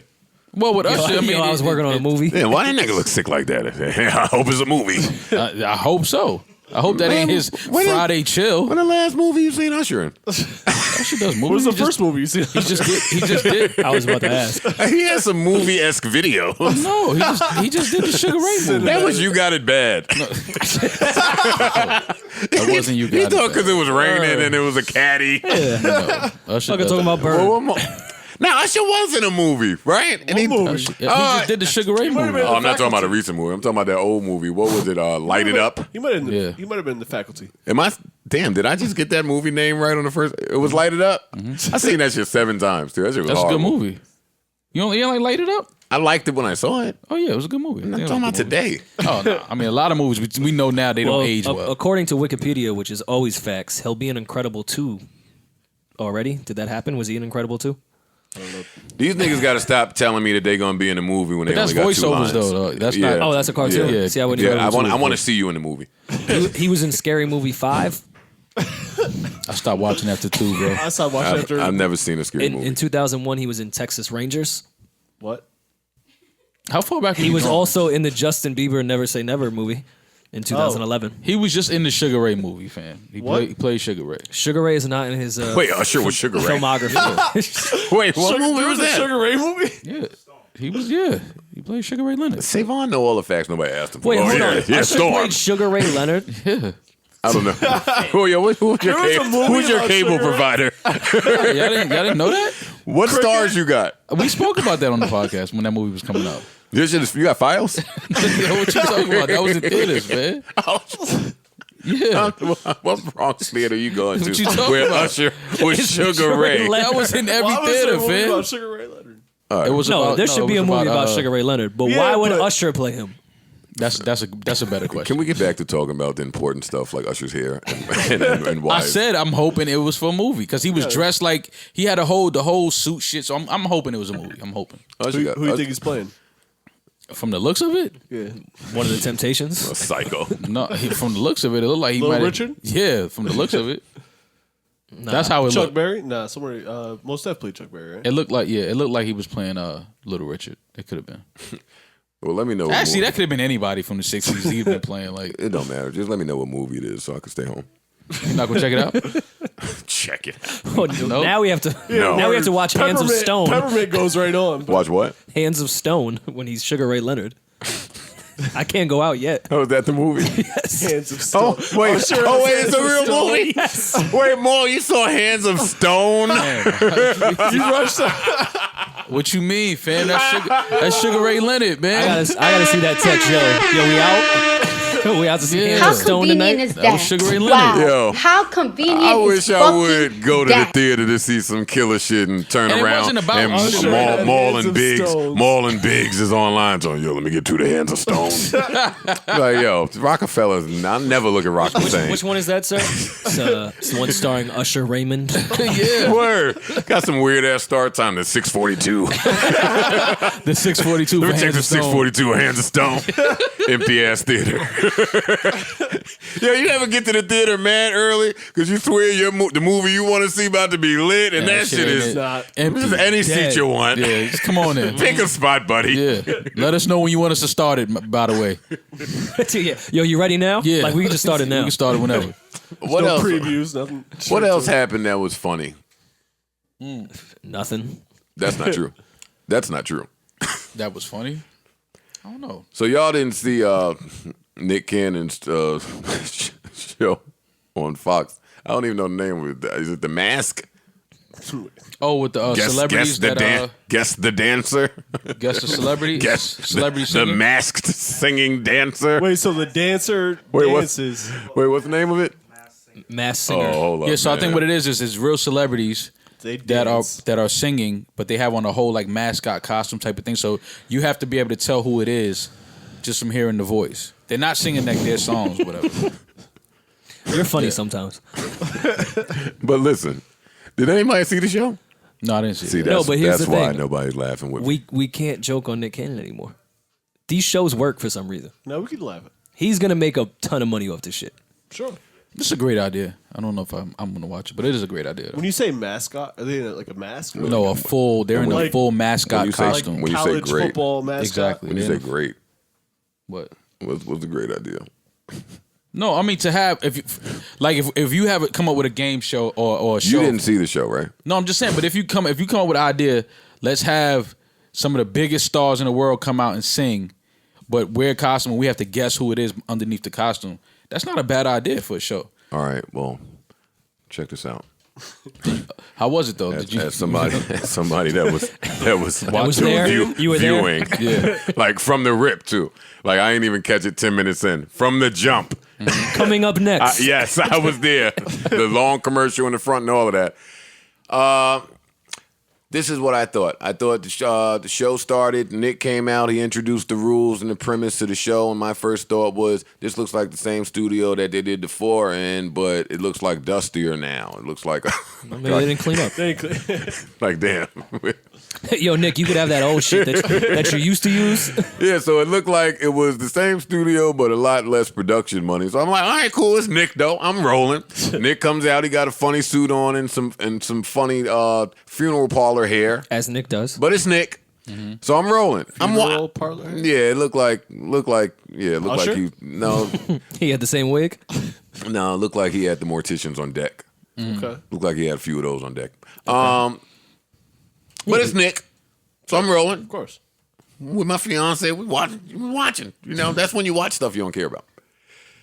So he comes and he says, all right, this is the show where you have to guess the person singing under the mask. So let me introduce the first person we have. This is the frog. Okay, I see how I got corny. So then, I'm interested. so then the frog, like a frog sold comes that? out like in a full costume. The costumes is nice too, but it's a frog still, or a horse. The singing frog. It's a horse, whatever the How fuck. is it? It's a horse frog. So the horse comes out like, all right, this horse has been. They give you a couple of hints, and the hints are real cheesy. This horse is not a dancer, but maybe did a touchdown dance. So it's Odell Beckham. Clearly. Odell like- was the horse? Clearly it's so then the Odell. horse starts dancing, and Wait, then it's a horse or a frog? well, both. It was a horse frog. It was a horse, jumping horse. I don't know. It was a horse. So now the frog. frog horse is fucking jumping around singing, and the judges, Alan Thicke, Robin Thicke, one of the Thicks. Well, no, one of them died, right? The dad died. Yes. So yeah, I fucked with him. Rest in peace, Alan Thicke. Yeah. Robin Thicke is turning around to all the judges, serious, telling them, I can tell this person was a singer before. The way that the horse came out. The way that the breath control, I gotta figure it out. Whoever the other judge was, they was just there to guess a stupid. Oh my God! Do you think it might be Paris Hilton? Like, no, it's a dude. Like, this is just It was Alexis Sky. yeah, it was something like that. No so the word. horse came out, killed the shit. Then a motherfucking panda came out. Like, it was that. So at least 20 minutes in, I asked myself, yo, what the fuck are you doing watching horses and rabbits and frogs? Because Nick Cannon is on. Get me off of this shit. Yeah. Well, hold on. Who was the horse frog? Well, because he was the one that they picked to lose at the end. Whoever it was like, damn, I thought Well, he had breath control. Oh, wait, thought it he was like an kinda killed it. elimination tournament? Yeah, you only got to see the person that lost. So if it was 6 animals, whoever didn't get picked, they had to come to the front. And They come back next. no, then we pull your mask off. We see who that was. Oh, hardy har. Does And the it- winner go on to, like, eventually we find out who the Parks. frog I was was? just watching the show. My I want to know who the fiance. frog I was don't know. eventually. Well, the person that lost was Antonio Brown. Okay. So that's why he didn't show up on And I was like, Hold on. That's why he didn't show That's up what last week? Antonio Brown has been doing. this is why the Steelers didn't make playoffs. Yeah. He said, fuck all that shit. Too much of that shit. By the way, that was a good guess by saying Odell. It was his close, best friend. Yeah, that's what the girl said. Oh my God, it got to be Odell. And I said, hey, fam, Odell, Wait, hold on. Odell is not coming to I'm this also dusty ass laughing set. at And then it was Robin Antonio. Thicke. Was I'm laughing at Le'Veon Bell there too? Laughing at Robin Thicke being Le'Veon convinced Bell? he used to be a singer because of breath control, and it was Antonio Brown. Yeah, what did you say, Park? Le'Veon Bell was there too? No, Okay. he wasn't there. Well, I don't know if these are Kid Cudi numbers, but Nick Cannon's Masked Singer pulls in 9 million viewers in debut. Is that good for TV? I'm not in the TV world. I just want to say that all the number reports we get are from the people. This is Fox. This is Fox telling us. This is thesource.com. Oh, even worse. Even worse. No, even better. No, definitely even better. Better than Fox. Savon, how come when I tell you to look up Kid Cudi numbers, you come and told me that Kid Cudi last album sold 349,000 copies? And it was just 49. And it was like 49. It was only 49. He was looking at his first album. Why was Savon looking at his first album? He just probably Googled All the Kid Cudi. laughter. Which was a great album, by the way. His first Laughter album is was Classic. Laughter is super angering me. It's triggering. He only had one job. Yeah. Look up the numbers. Why did he tell us Kid Cudi sold 249,000 copies? That's a No, lot. 292. For a 7-song album, too. But forget about that. Why'd you do that? It wasn't the Kanye one. I looked up his last solo album. No, that wasn't the case, Savon. And listen, this is going against That my still was- argument, that still wasn't and I'm the still number for telling his you last wrong. solo album. He hasn't done, and when you said it, I didn't want to like step on, but I was like, maybe I could be wrong, but I kind of felt like that is not. All right, here's the thing. Here's the thing. I rolled with him We because it don't helped my know. argument. We don't know but- two people with that Kid Cudi album. Yeah, let alone. I'm two left here years. saying, "Damn, any album that sold 249,000, I know somebody with that motherfucker." Yeah, They wasn't especially fucking first week.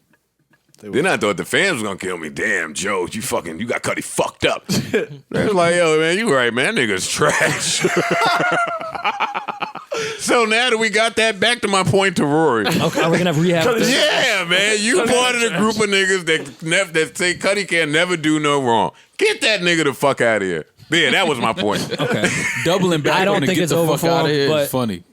but 49,000 Get the fuck outta is here. definitely not 292,000. Definitely not. Not even close. Yeah, no. But I don't think it's over for Kid Cudi. But we can move on. to something Savon, when we ask you to look something up, like you got to find it. Like not just what you think you you just be giving us whatever you want to give us. I think he's about 300. But I asked you that. I feel like he did I 260. be asking you Give or that. 'cause take. Yeah, he did 260, give or take. This is like an important podcast. This is like it is. So It how is come like he an feel like important he could podcast. just wing some shit? He's just like, fuck it, man. Can Throw you this stop out there. winging things this year?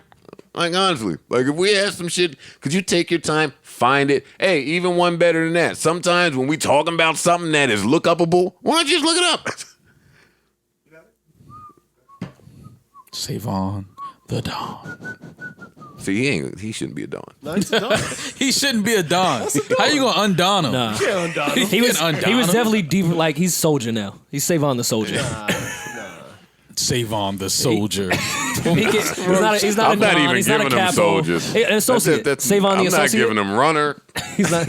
That's Savon. That's Savon. You go to the store. What we got? What else is important here? Nothing. That's not true. That's not true. All right. Well, untrue. Rory is always looking at his phone like he's doing something that is important to What's the your phone? podcast. I don't have my phone. Let's talk about your man Darryl Strawberry and his takes on legalizing fuck did marijuana. What did Darryl Strawberry Damn, do? I'm never talking about that. Wait, hold on. He We went gave- R. Kelly, Darryl Strawberry. It's been a wild week. Yeah, all the wild ones are coming out. No, Darryl Strawberry, he says marijuana can't- shouldn't be legalized because it's a gateway drug. Darryl Strawberry, you can't tell No. us nothing about Darryl drugs. Strawberry. Darryl Strawberry, Your life you is gotta. a gateway drug. No, he can not tell us about marijuana. Darryl Strawberry's a That's what gateway I'm drug. saying. You are, yeah, you a I gateway. learned about He drugs is the from Darryl gateway. Yeah, Strawberry. he is the gateway drug. Yeah. Darryl Strawberry is definitely the gateway drug. No, but he says it shouldn't be legalized. Darryl Strawberry. Great base runner though. Hey, no. But funny shit, plot twist, Darryl Strawberry probably never smoked weed. That's the funny part about that He shit. has He never skipped the had. gate. He skipped the gate. He went right through the He gate. jumped the gate. Yeah, he hopped the gate. Great for athlete. Sure. Yeah, Great athlete that guy is. What else you got, Mo? I Nice. thought that was pretty funny. I really did laugh at that because he was like TMZ caught up to him and was like, camera in his face. He was like, yeah, no. Yo, where he does was dead TMZ serious. be finding these people on the street? At the airport. TMZ don't do nothing but go to the airport and get police reports from their friends. That's it.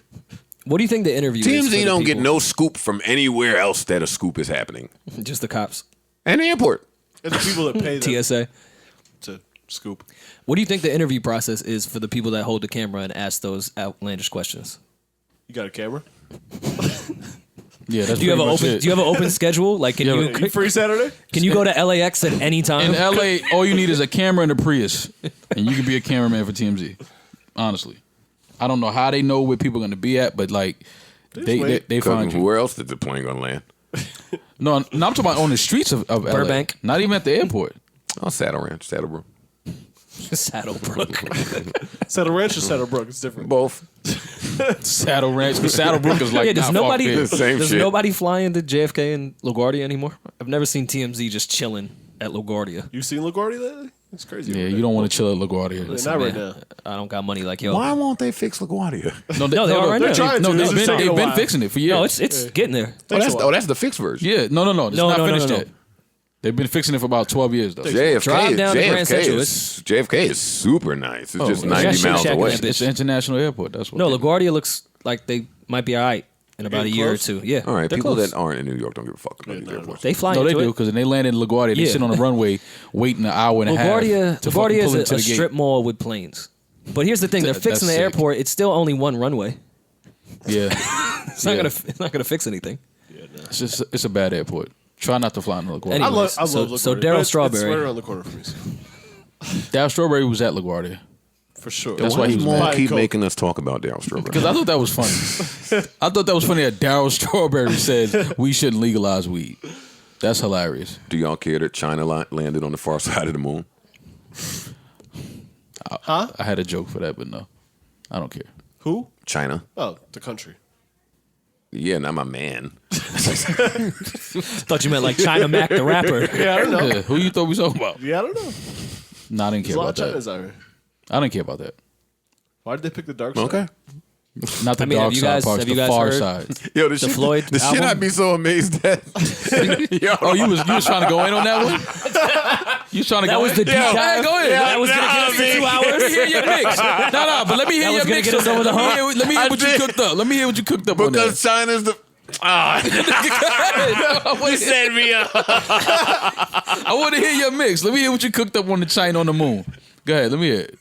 Let me hear it. I'm just saying, China's the first place to get to the far side of the moon, and I didn't know that there was a race. I didn't know. But the news said that it is a race. Yeah. The news said that America's trying to get there, Russia's trying to get there, and I've been glued to these YouTube docs. So I saw the YouTube docs. Since the 60s. I saw the doc that was saying how America might have rigged landing on the moon. Which Yeah, happened. They lied Yeah. about it. That was Stanley Kubrick. I watched that, and that whole theory is comprised of You know Neil Armstrong, Neil A. backwards. alien. Hold up. But I'm saying on the doc they were talking about how it was a race back then too. It was a race just to get to the moon for you know all these different types of reasons. So Just a stunt. Yeah, it works. There's No, no, it was- actual reason to Yeah, get to the just a moon. stunt. No, it was a distraction. The same way everything else in politics is a distraction. did we really go to the moon? Like I want to see the moon rocks. Why? Why do you want to? Oh, I've seen the moon rocks. Look at that shit. That's what they called him on the block. Yeah. I've seen the moon rocks. I got those moon rocks. I've seen the I moon mean, rocks. all right. I want to see rocks from the moon. Okay, that's different. That's different because I've seen the moon rocks. I don't know. Anybody ever seen the rocks from the moon? I've seen the moon shoes. They used to sell them on Nickelodeon. I wanted a pair of those. Yeah, All me right, too. I'm done with you guys. I mean, Honestly, Armageddon was a pretty good movie. The moon looks really boring. Why niggas? Because that was my question. If y'all was so pressed to go to the moon and y'all went, It's right there. well, why y'all ain't go back for something? They went to the moon 50 years ago And never went back. Yeah. That don't sound funny to y'all. Yeah, they just was off it. Look they at went- it. They There's was like, nothing there. They was You like, can that's look it. at it. You can see it right now. Because it's kind of like when you. I felt Nah, like you that. would go to the moon and No, I'm smoke a not going joint to or the fucking something. moon. Well, if you could go, yeah, I could- if you could just go to the moon, you could Yeah. think of things to do. How many hours away? Hit your girl, yo, come on, man, let's take this ride. go to the moon. How many hours? I mean, To the moon? I'm not gonna Maul lie. did it with Montreal. Maul went to Montreal. Twice. Yeah. Round trip. I'm not gonna lie. Double round trip. Wait. No, don't ignore us. 2 tickets. Don't step on our No, joke. go ahead, get your shit Round off. trip Yeah. means 2. All right, go ahead. I felt like that. Well, you said like going to the moon and it's like never went back. I felt like that about Donny Park the first time I went. I always wanted to go to I've Donny been Park. at Dorney Park once as And well. then the first time I went, I was like, "This is it. This shit trash." Like Donny Park is Well, let's not say They trash. changed it, though. The shit on They did. Nah, they changed it. shit on the WB. What year the you went? commercials on the They WB. renovated. What was the last year you went? Popping. 4 years ago. Okay, 09 was the last time I went to Dorney Park. I went about 4 years ago. They changed it. Donny Park was trash the first time I went. I was hyped. Got to the parking lot. I was like, I'm finally at Donny Park. Goddamn, I was like, nigga, this shit look But like. why you were so hype about a water park? Like, you was one of them niggas. You like Because it wet? because I'm thinking, I'm thinking Six Flags like Great Adventures, but just like water park Six Flags. Like that's how. That's what it was. Hell nah. Donny What Park was it to you? Donny Park was just like a big ass. It was like the wave pool. Then it was like one slide pool, and then it was like And now you concession were- stands, like Yeah, food. you No, went. some You roller went coasters. already. Man, fuck out of here. That Donny Park. How many was different trash. ways they need to get you wet? All right. Yo. Fam, like, how many different ways you gonna ask me how I want to be wet, my nigga? Like, relax. We my talking nigga. about a water park. I know what we talking about. But I know what we talking I know what we about. talking about. No, All right, never mind. Donny Park is trash. I don't know if y'all like Donny So Park. would is you ever trash. go to the moon? I'm cool. I don't know. Yeah. I'm cool. I don't, if I had the chance to go, I don't think I would go. We all know we ain't been in no damn. Yeah, I'm not I'm rolling. straight on the moon. If you moon could go chain. to space in general, would you go to space? No, Because I'm cool. I'm super straight. cool. Yeah, I like it here. Shit looks alright from here. yeah, I don't think I'm equipped to handle that shit. No. Like, I get a little what they call that shit when your equilibrium's off. You got pop your ears. Yeah, I yawn? get that, and I'll be feeling like I'm about to pass out. So going to the moon is a no for me. In 100 years, niggas is definitely gonna be space diving, like they skydive out of planes. Red Bull just did that shit like last year. Red Yeah. Bull is innovating. they are really taking the culture No. forward. Yeah, when I saw like that whole original content thing popping, and Red Bull was like, "Nah, we're gonna throw some guy out of space into the ground," I was like, "All right, Red Bull won." Yeah, I don't know where they trying to go Red with Bull it. is taking this Matter of fact, original content let me thing go way drink too some fucking Red Bull. far. Like, yeah, like, Hey, Rory. Like people was doing like weird BMX shit, like, oh, let me try to do a triple backflip on my dirt bike, and Red Bull was like, nah, we're gonna take this guy, we're gonna go to space, and we're gonna throw him out of Throw the him out. spaceship. yeah, that was crazy. And no, and by the way, he landed in a trampoline. What? Go, look on YouTube. I gotta find this. I'm not rolling. That was a great edit job. I'm not rolling. A nigga ain't jumping from fucking the ozone layer. He did. And then landed on a trampoline in did. Wisconsin. Get the fuck out of here. Speaking of futuristic content, Oh god, what is the Joe Futuristic Budden content. Network you cooking know, up? I was home trying to think of how to stay ahead of the game. And I was home thinking about how to really get my For the Love of Mal show. Futuristic. How come I don't say that? Mal laughs. This nigga's stupid. I'm trying man. to produce. I'm trying. I knew it was. Yo, Mo. Yo, let him produce you. Let me produce you. Go ahead, man. So this is why I can't do this next idea without you allowing me to produce you. But Okay. this is where I really freaked the game with the For the Love of Mal show. And let me tell you how corny I am. It's on the moon. So when I watched I figured It's at Donny Park. I figured if it were to be an 30-minute to an hour show, then I could do like Black Mirror Bandersnatcher and get like 5 hours of the footage, and now allow the YouTube audience to control. My date. Yo, do you want more Yes. to beat or not? That's actually pretty funny, bro. I wanted the audience to be able to decide how the date went. Do you want her to answer the door or leave them all standing in the projects? Why am I in the project? Because it's my show. Of course, it's in the I'm project. producing the show. Okay. Let me produce it. Okay. Yeah, like shit like that. Don't you think that would be great? That's actually Wouldn't great. that futuristic content? That's Come on, a- Erickson. Come on, Erickson. Erickson's like, yeah, just let me know what time I need to shoot. That shit gonna look nuts. I don't know if Erickson has those Netflix capabilities. Me on a Bandersnatch date is hilarious. No, with the audience controlling the date That's hilarious. is the funny part. Fucking, though. it's Mulder snatch. Our viewership is too. Balder's Our viewership is too silly for that shit. Them niggas that had me trying to do all types of stuff. Me included. Yeah. Yeah, word. Like, yo, Maul, nah, spit that 8 that you wrote and nah, get the fuck out. Oh my God! If that was an option No, for it's not. Maul to randomly spit an 8, I have the 8. That's I not have an the 8. 8. Just call me. That's not an 8. Maul, let's do it. No. Yo, we got a Maul verse. I from have you the in it. 8. Wait, I don't have all right. a verse. I Can do we- have a verse. I never spit Can we verse. produce here and just cut right here and then put the 8? Now we're back. Nah. The 8 was right there. There's the 8. value in The 8 was that. in between. Wait, no, but you're not seeing the genius. There's in it. value in the 8. You walk up to the project door, and the options for the audience is spit an 8. wait, have her answer the door. Sell an 8. Don't answer the door. Have our cousins come jump me. A blood answer. Don't answer the door, or have him just spit an 8 to the door. At the door? No, but the spit an 8 option is at every single scenario. Yes. He gotta have mad 8s in the tongue. Bitch, this nigga's a weirdo. He'll drop me off. Spit an 8. No, it's got to be the same 8. It's got to be a different 8. Spit an It's gotta be the 8. same 8. Same 8 every time. Spitting an 8 on a date? Spit an 8 on a date. The 8 date. Yo, that's crazy, my nigga. Oh, and the option could be to have the 8 be to her. Personalized 8. Man, that's crazy. Wait, Tell no. me this. Y'all this got, is me a on hit. some, y'all got me on a sick ass date. But I'm man. just saying, if we get like a day to shoot, we can No, do that this. would be hilarious. That Can, would can actually we get be pretty funny. her? And, can him and the date do like back like kissing styles? Like he do 4 and then she do 4. That's lit. Because what if she nice? That should be an option too. Have her start ripping him. That option is called yo. I said That's yo. why. I said yo. Yeah. If that option is I said yo, oh, it's over for Maul. That's funny as fuck. No, that's pretty funny. I don't know why Netflix won't call me, man. Again. With all these ideas. Again. I don't know why they won't call me. Again. Again. All right, where's my Versace phone? Yuck. Yuck. That nigga's yuck my phone. It's yuckable. All right, so what else do I have to keep the public updated about? All right, Kevin Hart. Yep, you guessed it. We're back. Starting with Kevin Hart. Kevin Hart went on Ellen to do a tough interview. Yeah. Tough interview. A tough interview with Ellen. Kevin Hart went on Ellen so she could ask him all the tough questions.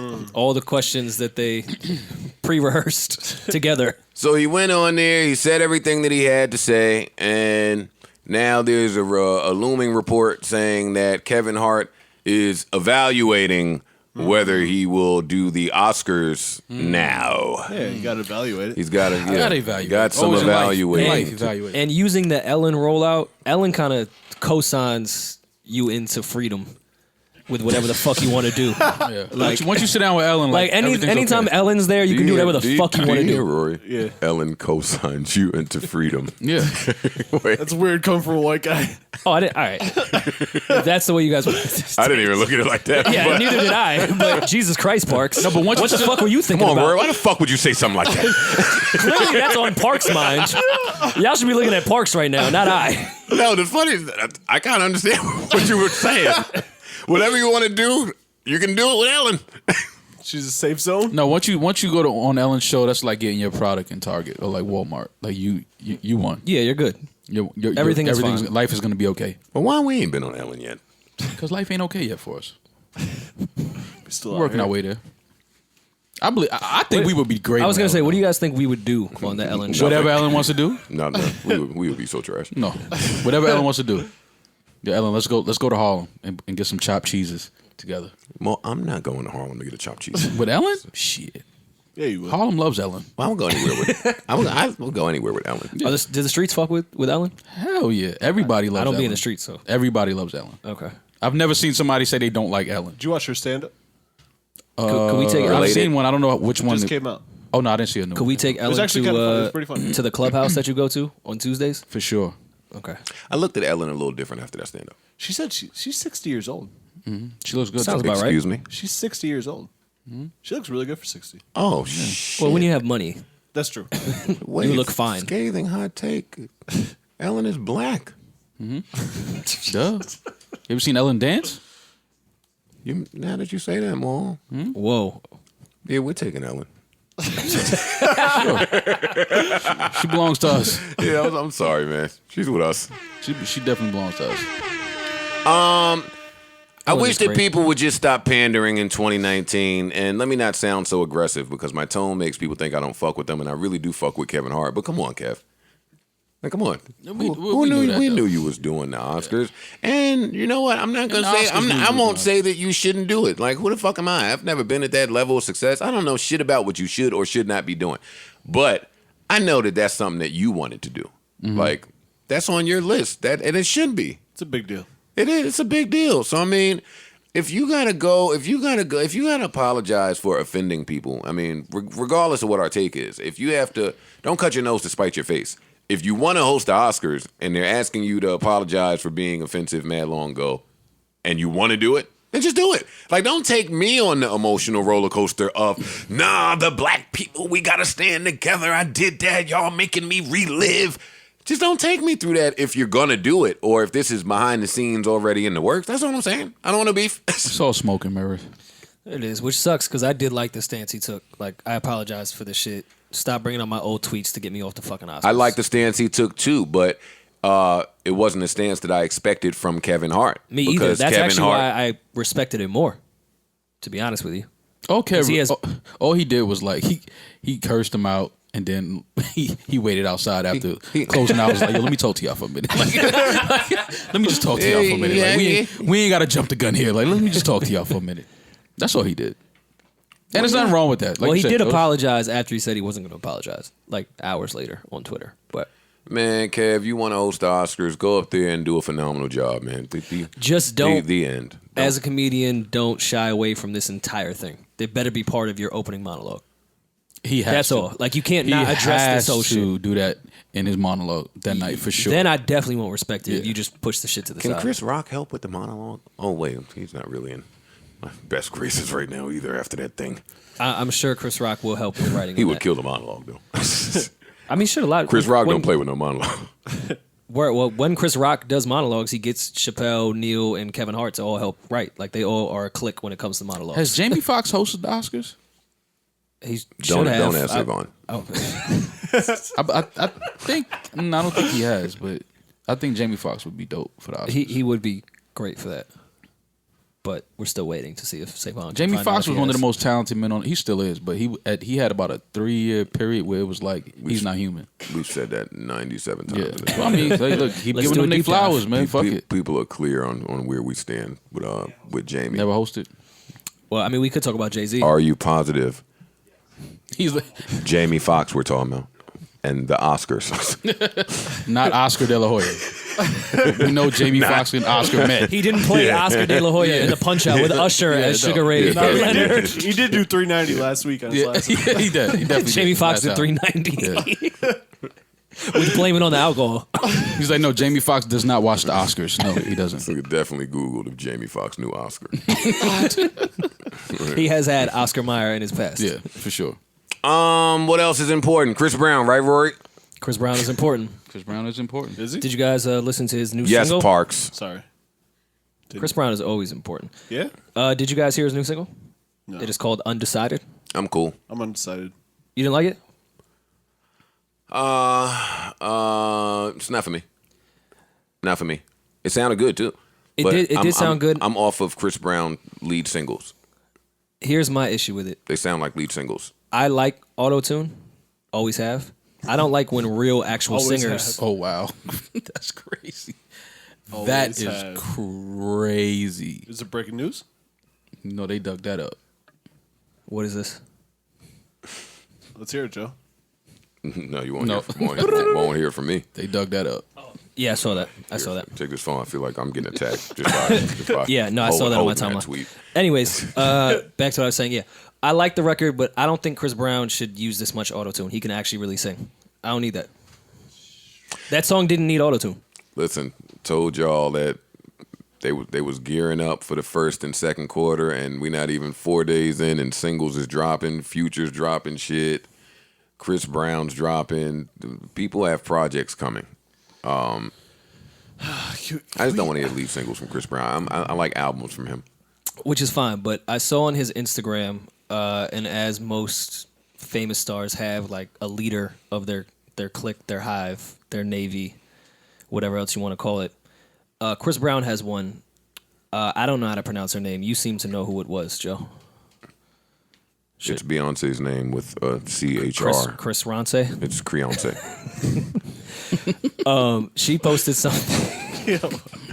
Wait, what? Creonce. That's his cob? That's his cough. Yes. Rory would be the guy that can't read Creonce.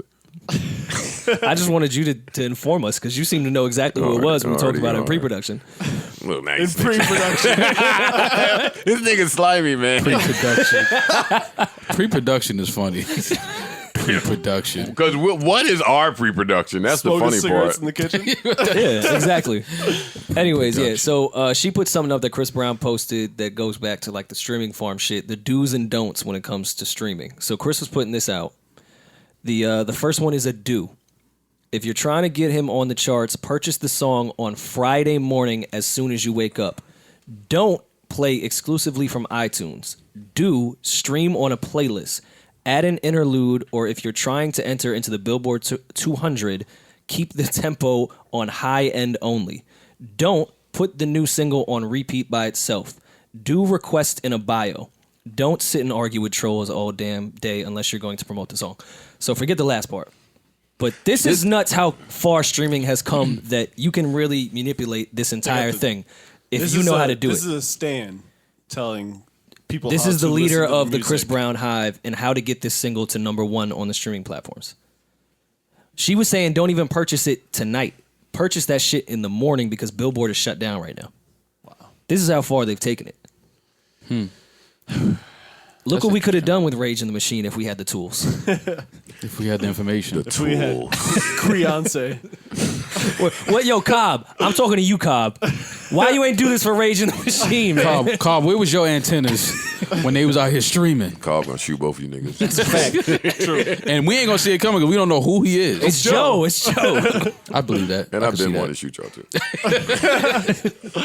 too. This sound like all the stuff the labels used to tell, all the privilege shit that the label used to tell the artists, and That they cared about. Exactly. Only the one that cared about. yeah, now the artist is actually telling fans, like, and fans are like really doing it. Like fans are really invested. I ain't never been invested on whether Boys to Men, Motown Philly made the top 200 by now. Well, no, the last part of that was so telling because all the stands do is argue with the other stands about how their stands and how they're crazy, and it all comes down to numbers. All the crazy Nicki fans, all the crazy Cardi fans, they just go back and forth about numbers, and it's all fake. It's all facade. Like y'all are arguing about nothing. Oh, that's a perfect segue to Ebro. Which is he a Barbie or is he a what's Cardi's group? Creonce. Creonce does the mole. Yeah. Does the what? Creonce is Cobb's girl. Yeah. Ebro Darden has been given an official position at Apple's Music Beats One. Whatever. Let's find it. Let's find it. It It doesn't really matter. Either way, his to email me. will say ebro@apple.com. Okay, here we go. Ebro Darden. First of all, round of applause. Round of applause for Ebro Darden, who has officially been given the title Global. What is it? Global something. I can't find it. Global Head of Editorial, Secretarial, Vocational. Vocation. I don't know what the title is. Ebro has been given a new position over at Apple. Ebro is a friend of the show, so I want to say congratulations to Ebro. I will also want to say that anything that I have to say about the hiring of Ebro should be separated from Ebro because we love Ebro and I love Ebro. So congratulations to Ebro. With that aside, Go ahead, shit on him.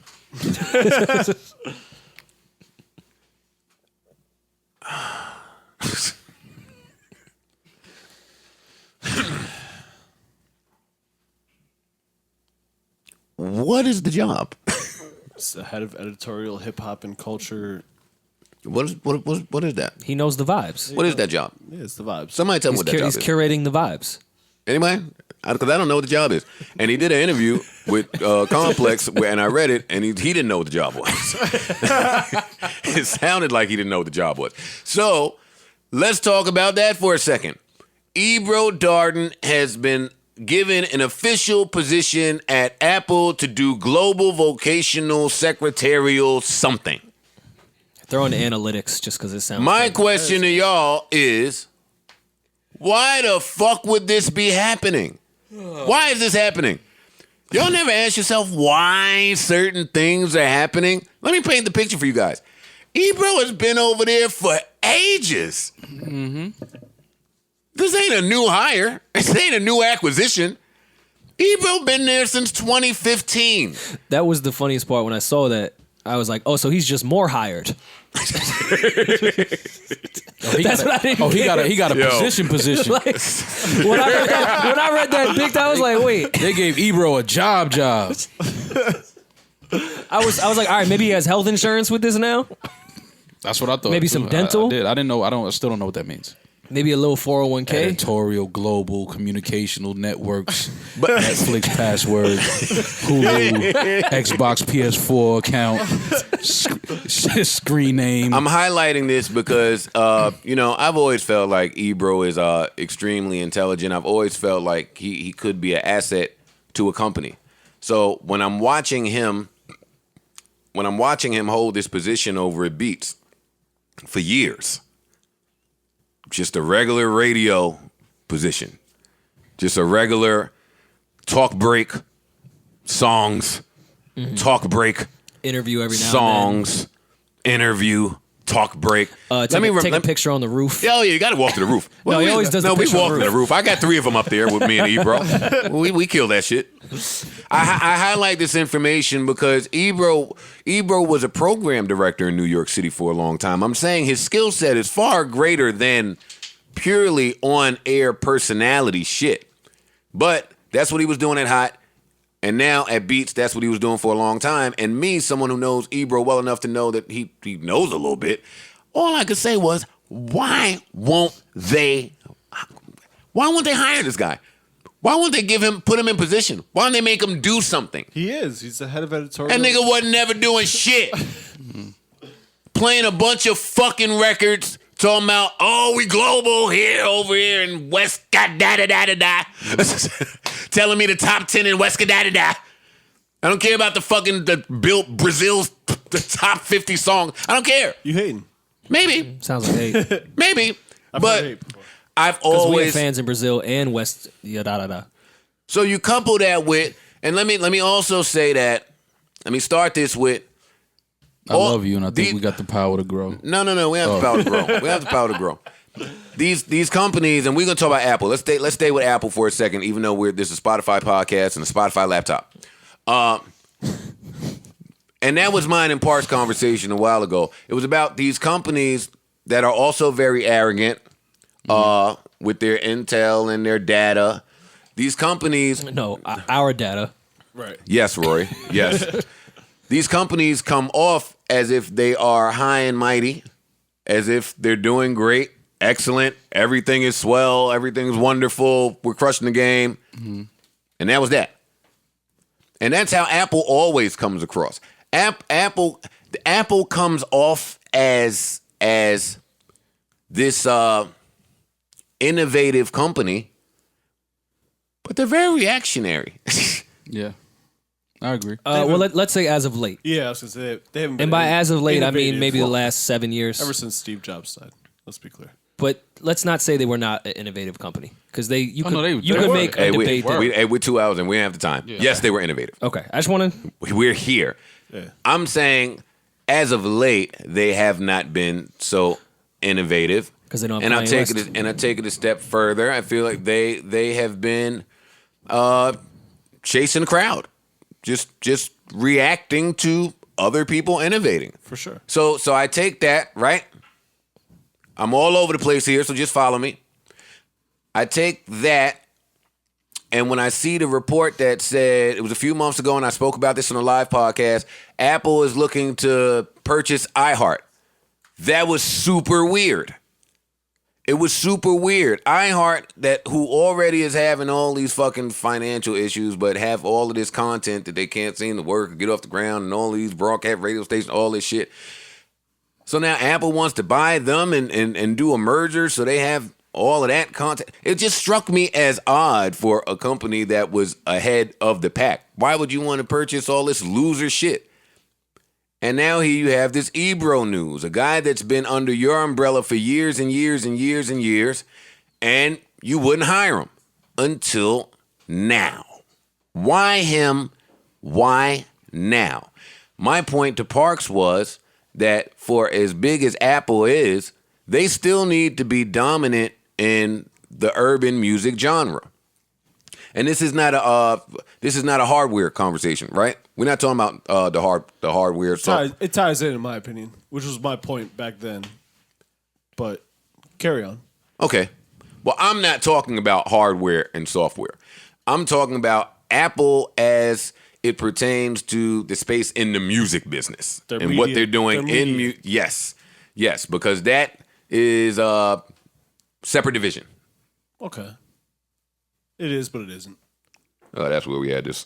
That's where we had That's our where we little, had a disagreement. That's where we had our little The dispute. media end is a loss leader, so they sell more products. Apple has no idea what they are doing, and they are not, and they are leading people on and not telling people that they have no idea what they're doing. And two telltale signs of that would be this Ebro signing, and I'm still not on the why and why now, and that iHeart Radio move. I'm coupling that with what's the latest with Queen Radio too? I don't know. Well, I mean, Joe, get the there's fuck been out of here no with that question. controversy know what with the what latest she's been is. doing. I don't know the latest. It's not happening. That's the latest. She said See, that, that don't tell she me said it was anything. not going to be built off controversy, and that's all it was built off, and there's no controversy now, so there's no radio show. But that's neither here nor there. I think you're putting a little, and not to take away from Ebro and everything he's accomplished or any of that, but I think that's very minuscule on the Apple platform. That's what I said. Like, I know you could get in it, Joe, with your brain, and every little thing matters and this and that. The iHeart thing is a bit more, I think, but I don't know if the Ebro signing really falls on the scale of where Apple is compared to Amazon and those platforms. I will say that something that Joe maybe didn't argue that I think maybe he was internalizing was that they probably should be focused on media and content, Absolutely. and they aren't. They are. They've just been but failing. They aren't. They are. They've been failing. Because I don't think that they're fully invested in it. And this is coming from someone that has super bit. I still have an iPhone 6s and I still have computers from 2012. I haven't bought an Apple product in a very long time because they have not made anything that is innovative or exciting to me. And because we're on Spotify. That too. So No, I think they're one up. Their one up used to be the artist exclusives, right? true. Well, that kind of died with everybody because everyone was doing that, not just them. Their one up used to be the artist exclusives. And no, everybody wasn't doing Spotify wasn't doing that when Apple was doing it. They couldn't do it.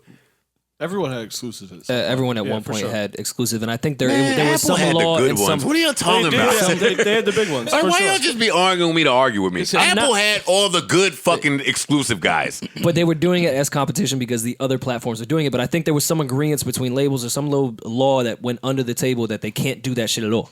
You know, the major label said we're not doing that. We're not no doing more. that bullshit. Tidal had a lot of good Rory always exclusives too at one steps point. on my point to eventually make my point. I'm not stepping. I'm just adding Yeah, in what happened. that's where I was going, Rory. I'm not. That's I'm what not I'm arguing. saying. I'm just adding information. into your- Universal, who's in bed, but you fucking me up and you fucking it up. What I'm saying is Universal is a lot more in bed with Apple than they are with Spotify. So it's a big deal with Universal sending and funneling all their artists to Apple for an exclusive. You could see how Apple would have a one-up in the genre. That's what I'm saying. That's my point. Okay. In and that. That don't have nothing to do with Spotify. There's nothing to argue about. Every label was a shareholder in Spotify. Let me stop talking so I can understand what you even arguing with me about. What point are you getting out right now? I'm not here to argue. I'm just adding information into what you're saying. There's You don't no know what argument I'm here. saying because you won't let me talk. So let me Talk. understand what you're saying. Talk. Go ahead. Like you bringing up shit. All right, Spotify exclusive. That's great. That's not what I'm talking about. I'm talking about Apple and their exclusives with Universal artists. Universal funneling people to one place and giving Apple a one-up with 48 hour or whatever the fucking window was to sell or release or do whatever. That's what I'm talking about. Apple did have a majority of those, the big. That's what I'm marquee saying. artists. Although Tidal had a lot too. Who gives a fuck? Anyway. And then that stopped when that whole Frank Ocean fiasco. Right. We remember all that. So then that stopped. So Apple no longer has their one-up in the game. That was my point. Right. So tell me why y'all telling me about Spotify exclusives. Or anybody else doing it. That's my point. Apple's one-up was no longer after that. That ruined the game. Then you have to then come up with some other things to do. They have not come up with anything. They've attempted to. Yeah, They put out, oh, please. You saw the Puffy doc. I didn't. You saw the... Oh, yeah. They tried. Come on, man. All right, tried, forget it. but- I won't have to talk it. Never mind. Naturally, Never they mind. would have Never to mind. try because Never mind. they're who they are. They're a $1 billion corporation. $1 trillion. Yeah, $1 trillion. So they would have to try to keep up with what's going on. I mean, they did the deal with Drake, even though that wasn't really the exclusive thing. He did all his content through that. All his little documentaries went through there as well. They were doing the original content thing. Yeah, they tried it. It just wasn't. I don't think people looked to them for that, and that's okay. You can't be great at everything. You know what I mean? You can't. They used to look to them for that, but they got squashed by Universal. Yeah, but that's kind of my point. That's the one thing that with all their dominance, you're right. People are not looking to them necessarily For that. For that. Yeah. But that is what they're trying to figure out. Oh, of course. They want to be. Apple wants to be number one in everything. That's true. They even have you can't even. They now design their products to where you can only get them fixed at Apple. For sure. Like you can't even take it to a mom and pop repair shop anymore because they're making devices that only Apple make. Like even the tools to fix the Yeah, devices, I understand. only Apple makes that tool now. I just left the Apple store, right, to buy a charger because my chargers keep breaking, right? So because I'm bored, I say to the guy, hey, tell me about the newest MacBook Pro. And he starts telling me, oh, the 15-inch X plasma, the blah, blah, blah, blah, blah. He said, do you need one? I said, no, I don't use my laptop at all for anything. He said, oh, man, really? What do you use, an iPad? I said, no. I said, well, what do you use? I said, just a phone. Mm-hmm. He said, oh, that's wild, man, but it's a great laptop. So I said, show it to me. So I go over there. He showed me the shit. He said, yeah, on the side, there's the USB-C now. So on both sides, you can put it in. I said, but what about my USB? He said, no, that's no more ancient. That's been going. Yeah. I said, all right, that's fine. I'm not one of those dinosaurs. What do I do with all the stuff that was on my USBs? He said, oh, no, we don't know, man. No, we don't know. What do you mean you don't know? He's bad at his job because he was supposed to sell you an expensive adapter for your USB. Exactly. Oh, that's what he said. Yeah. An adapter. Yeah. An adapter? Yeah.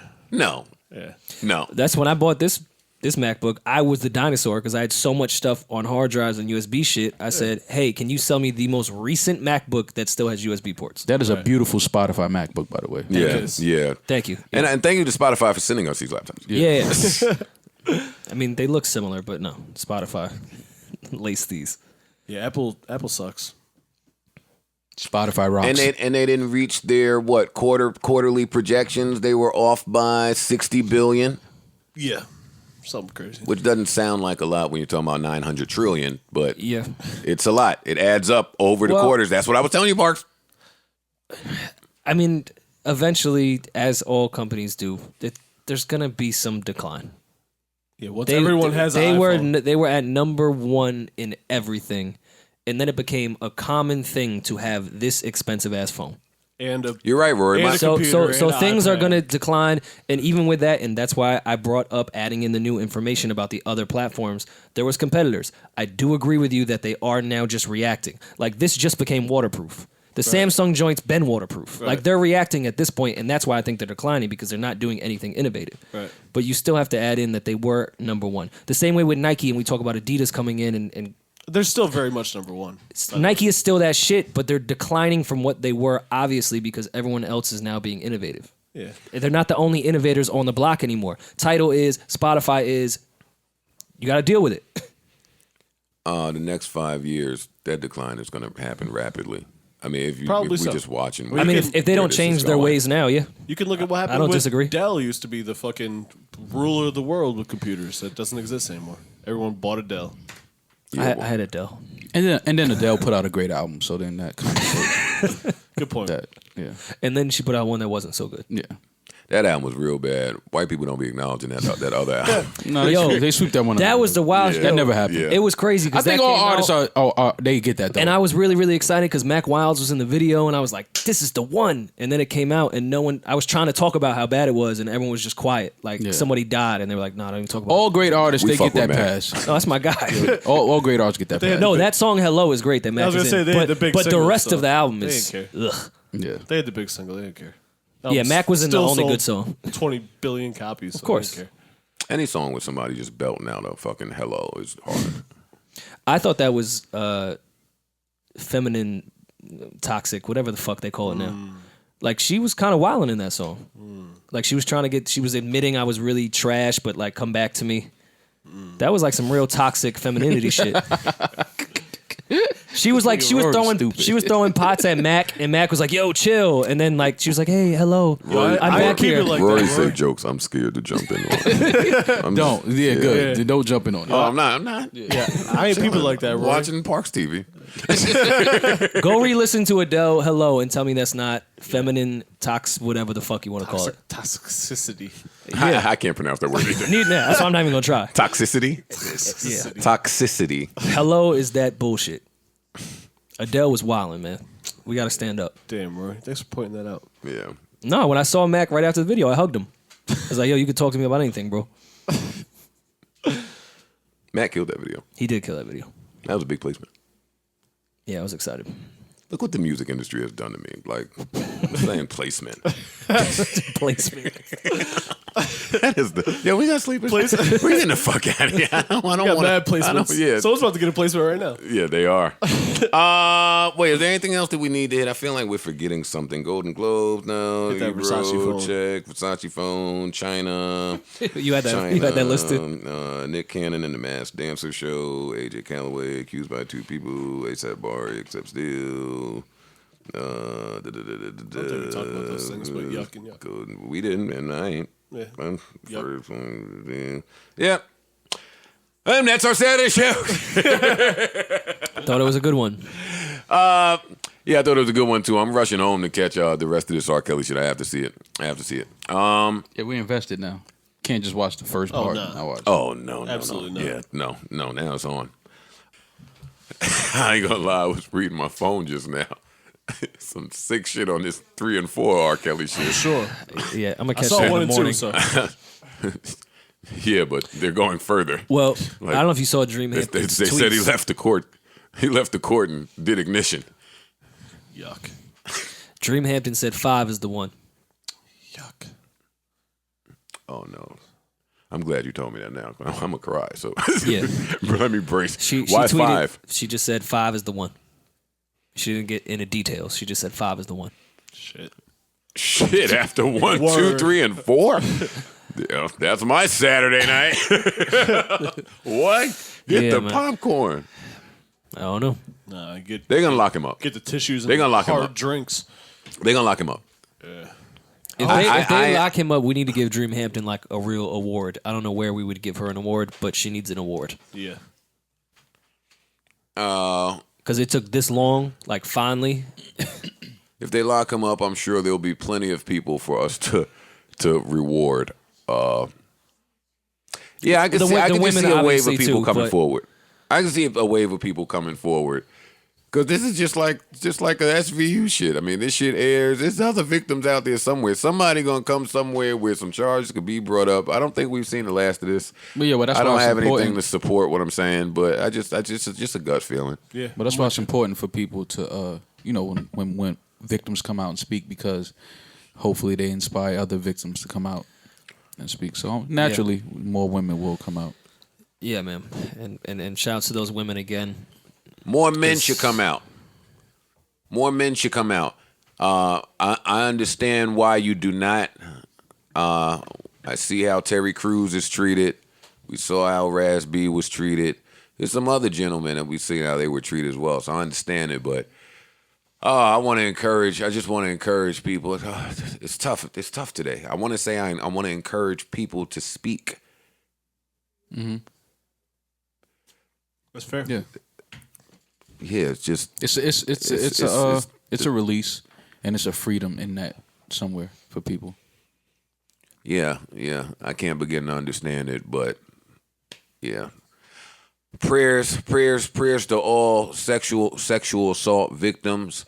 Hopefully, this room full of men didn't do too bad of a job on the topic. Hopefully, we didn't offend anybody. If we did, our apologies in advance. And I know what I'll be doing tonight. Until next time, keep us in your prayers. Lord knows that's where we need to be. And I bid you adieu. Talk to you niggas Wednesday. Whatever day. Peace.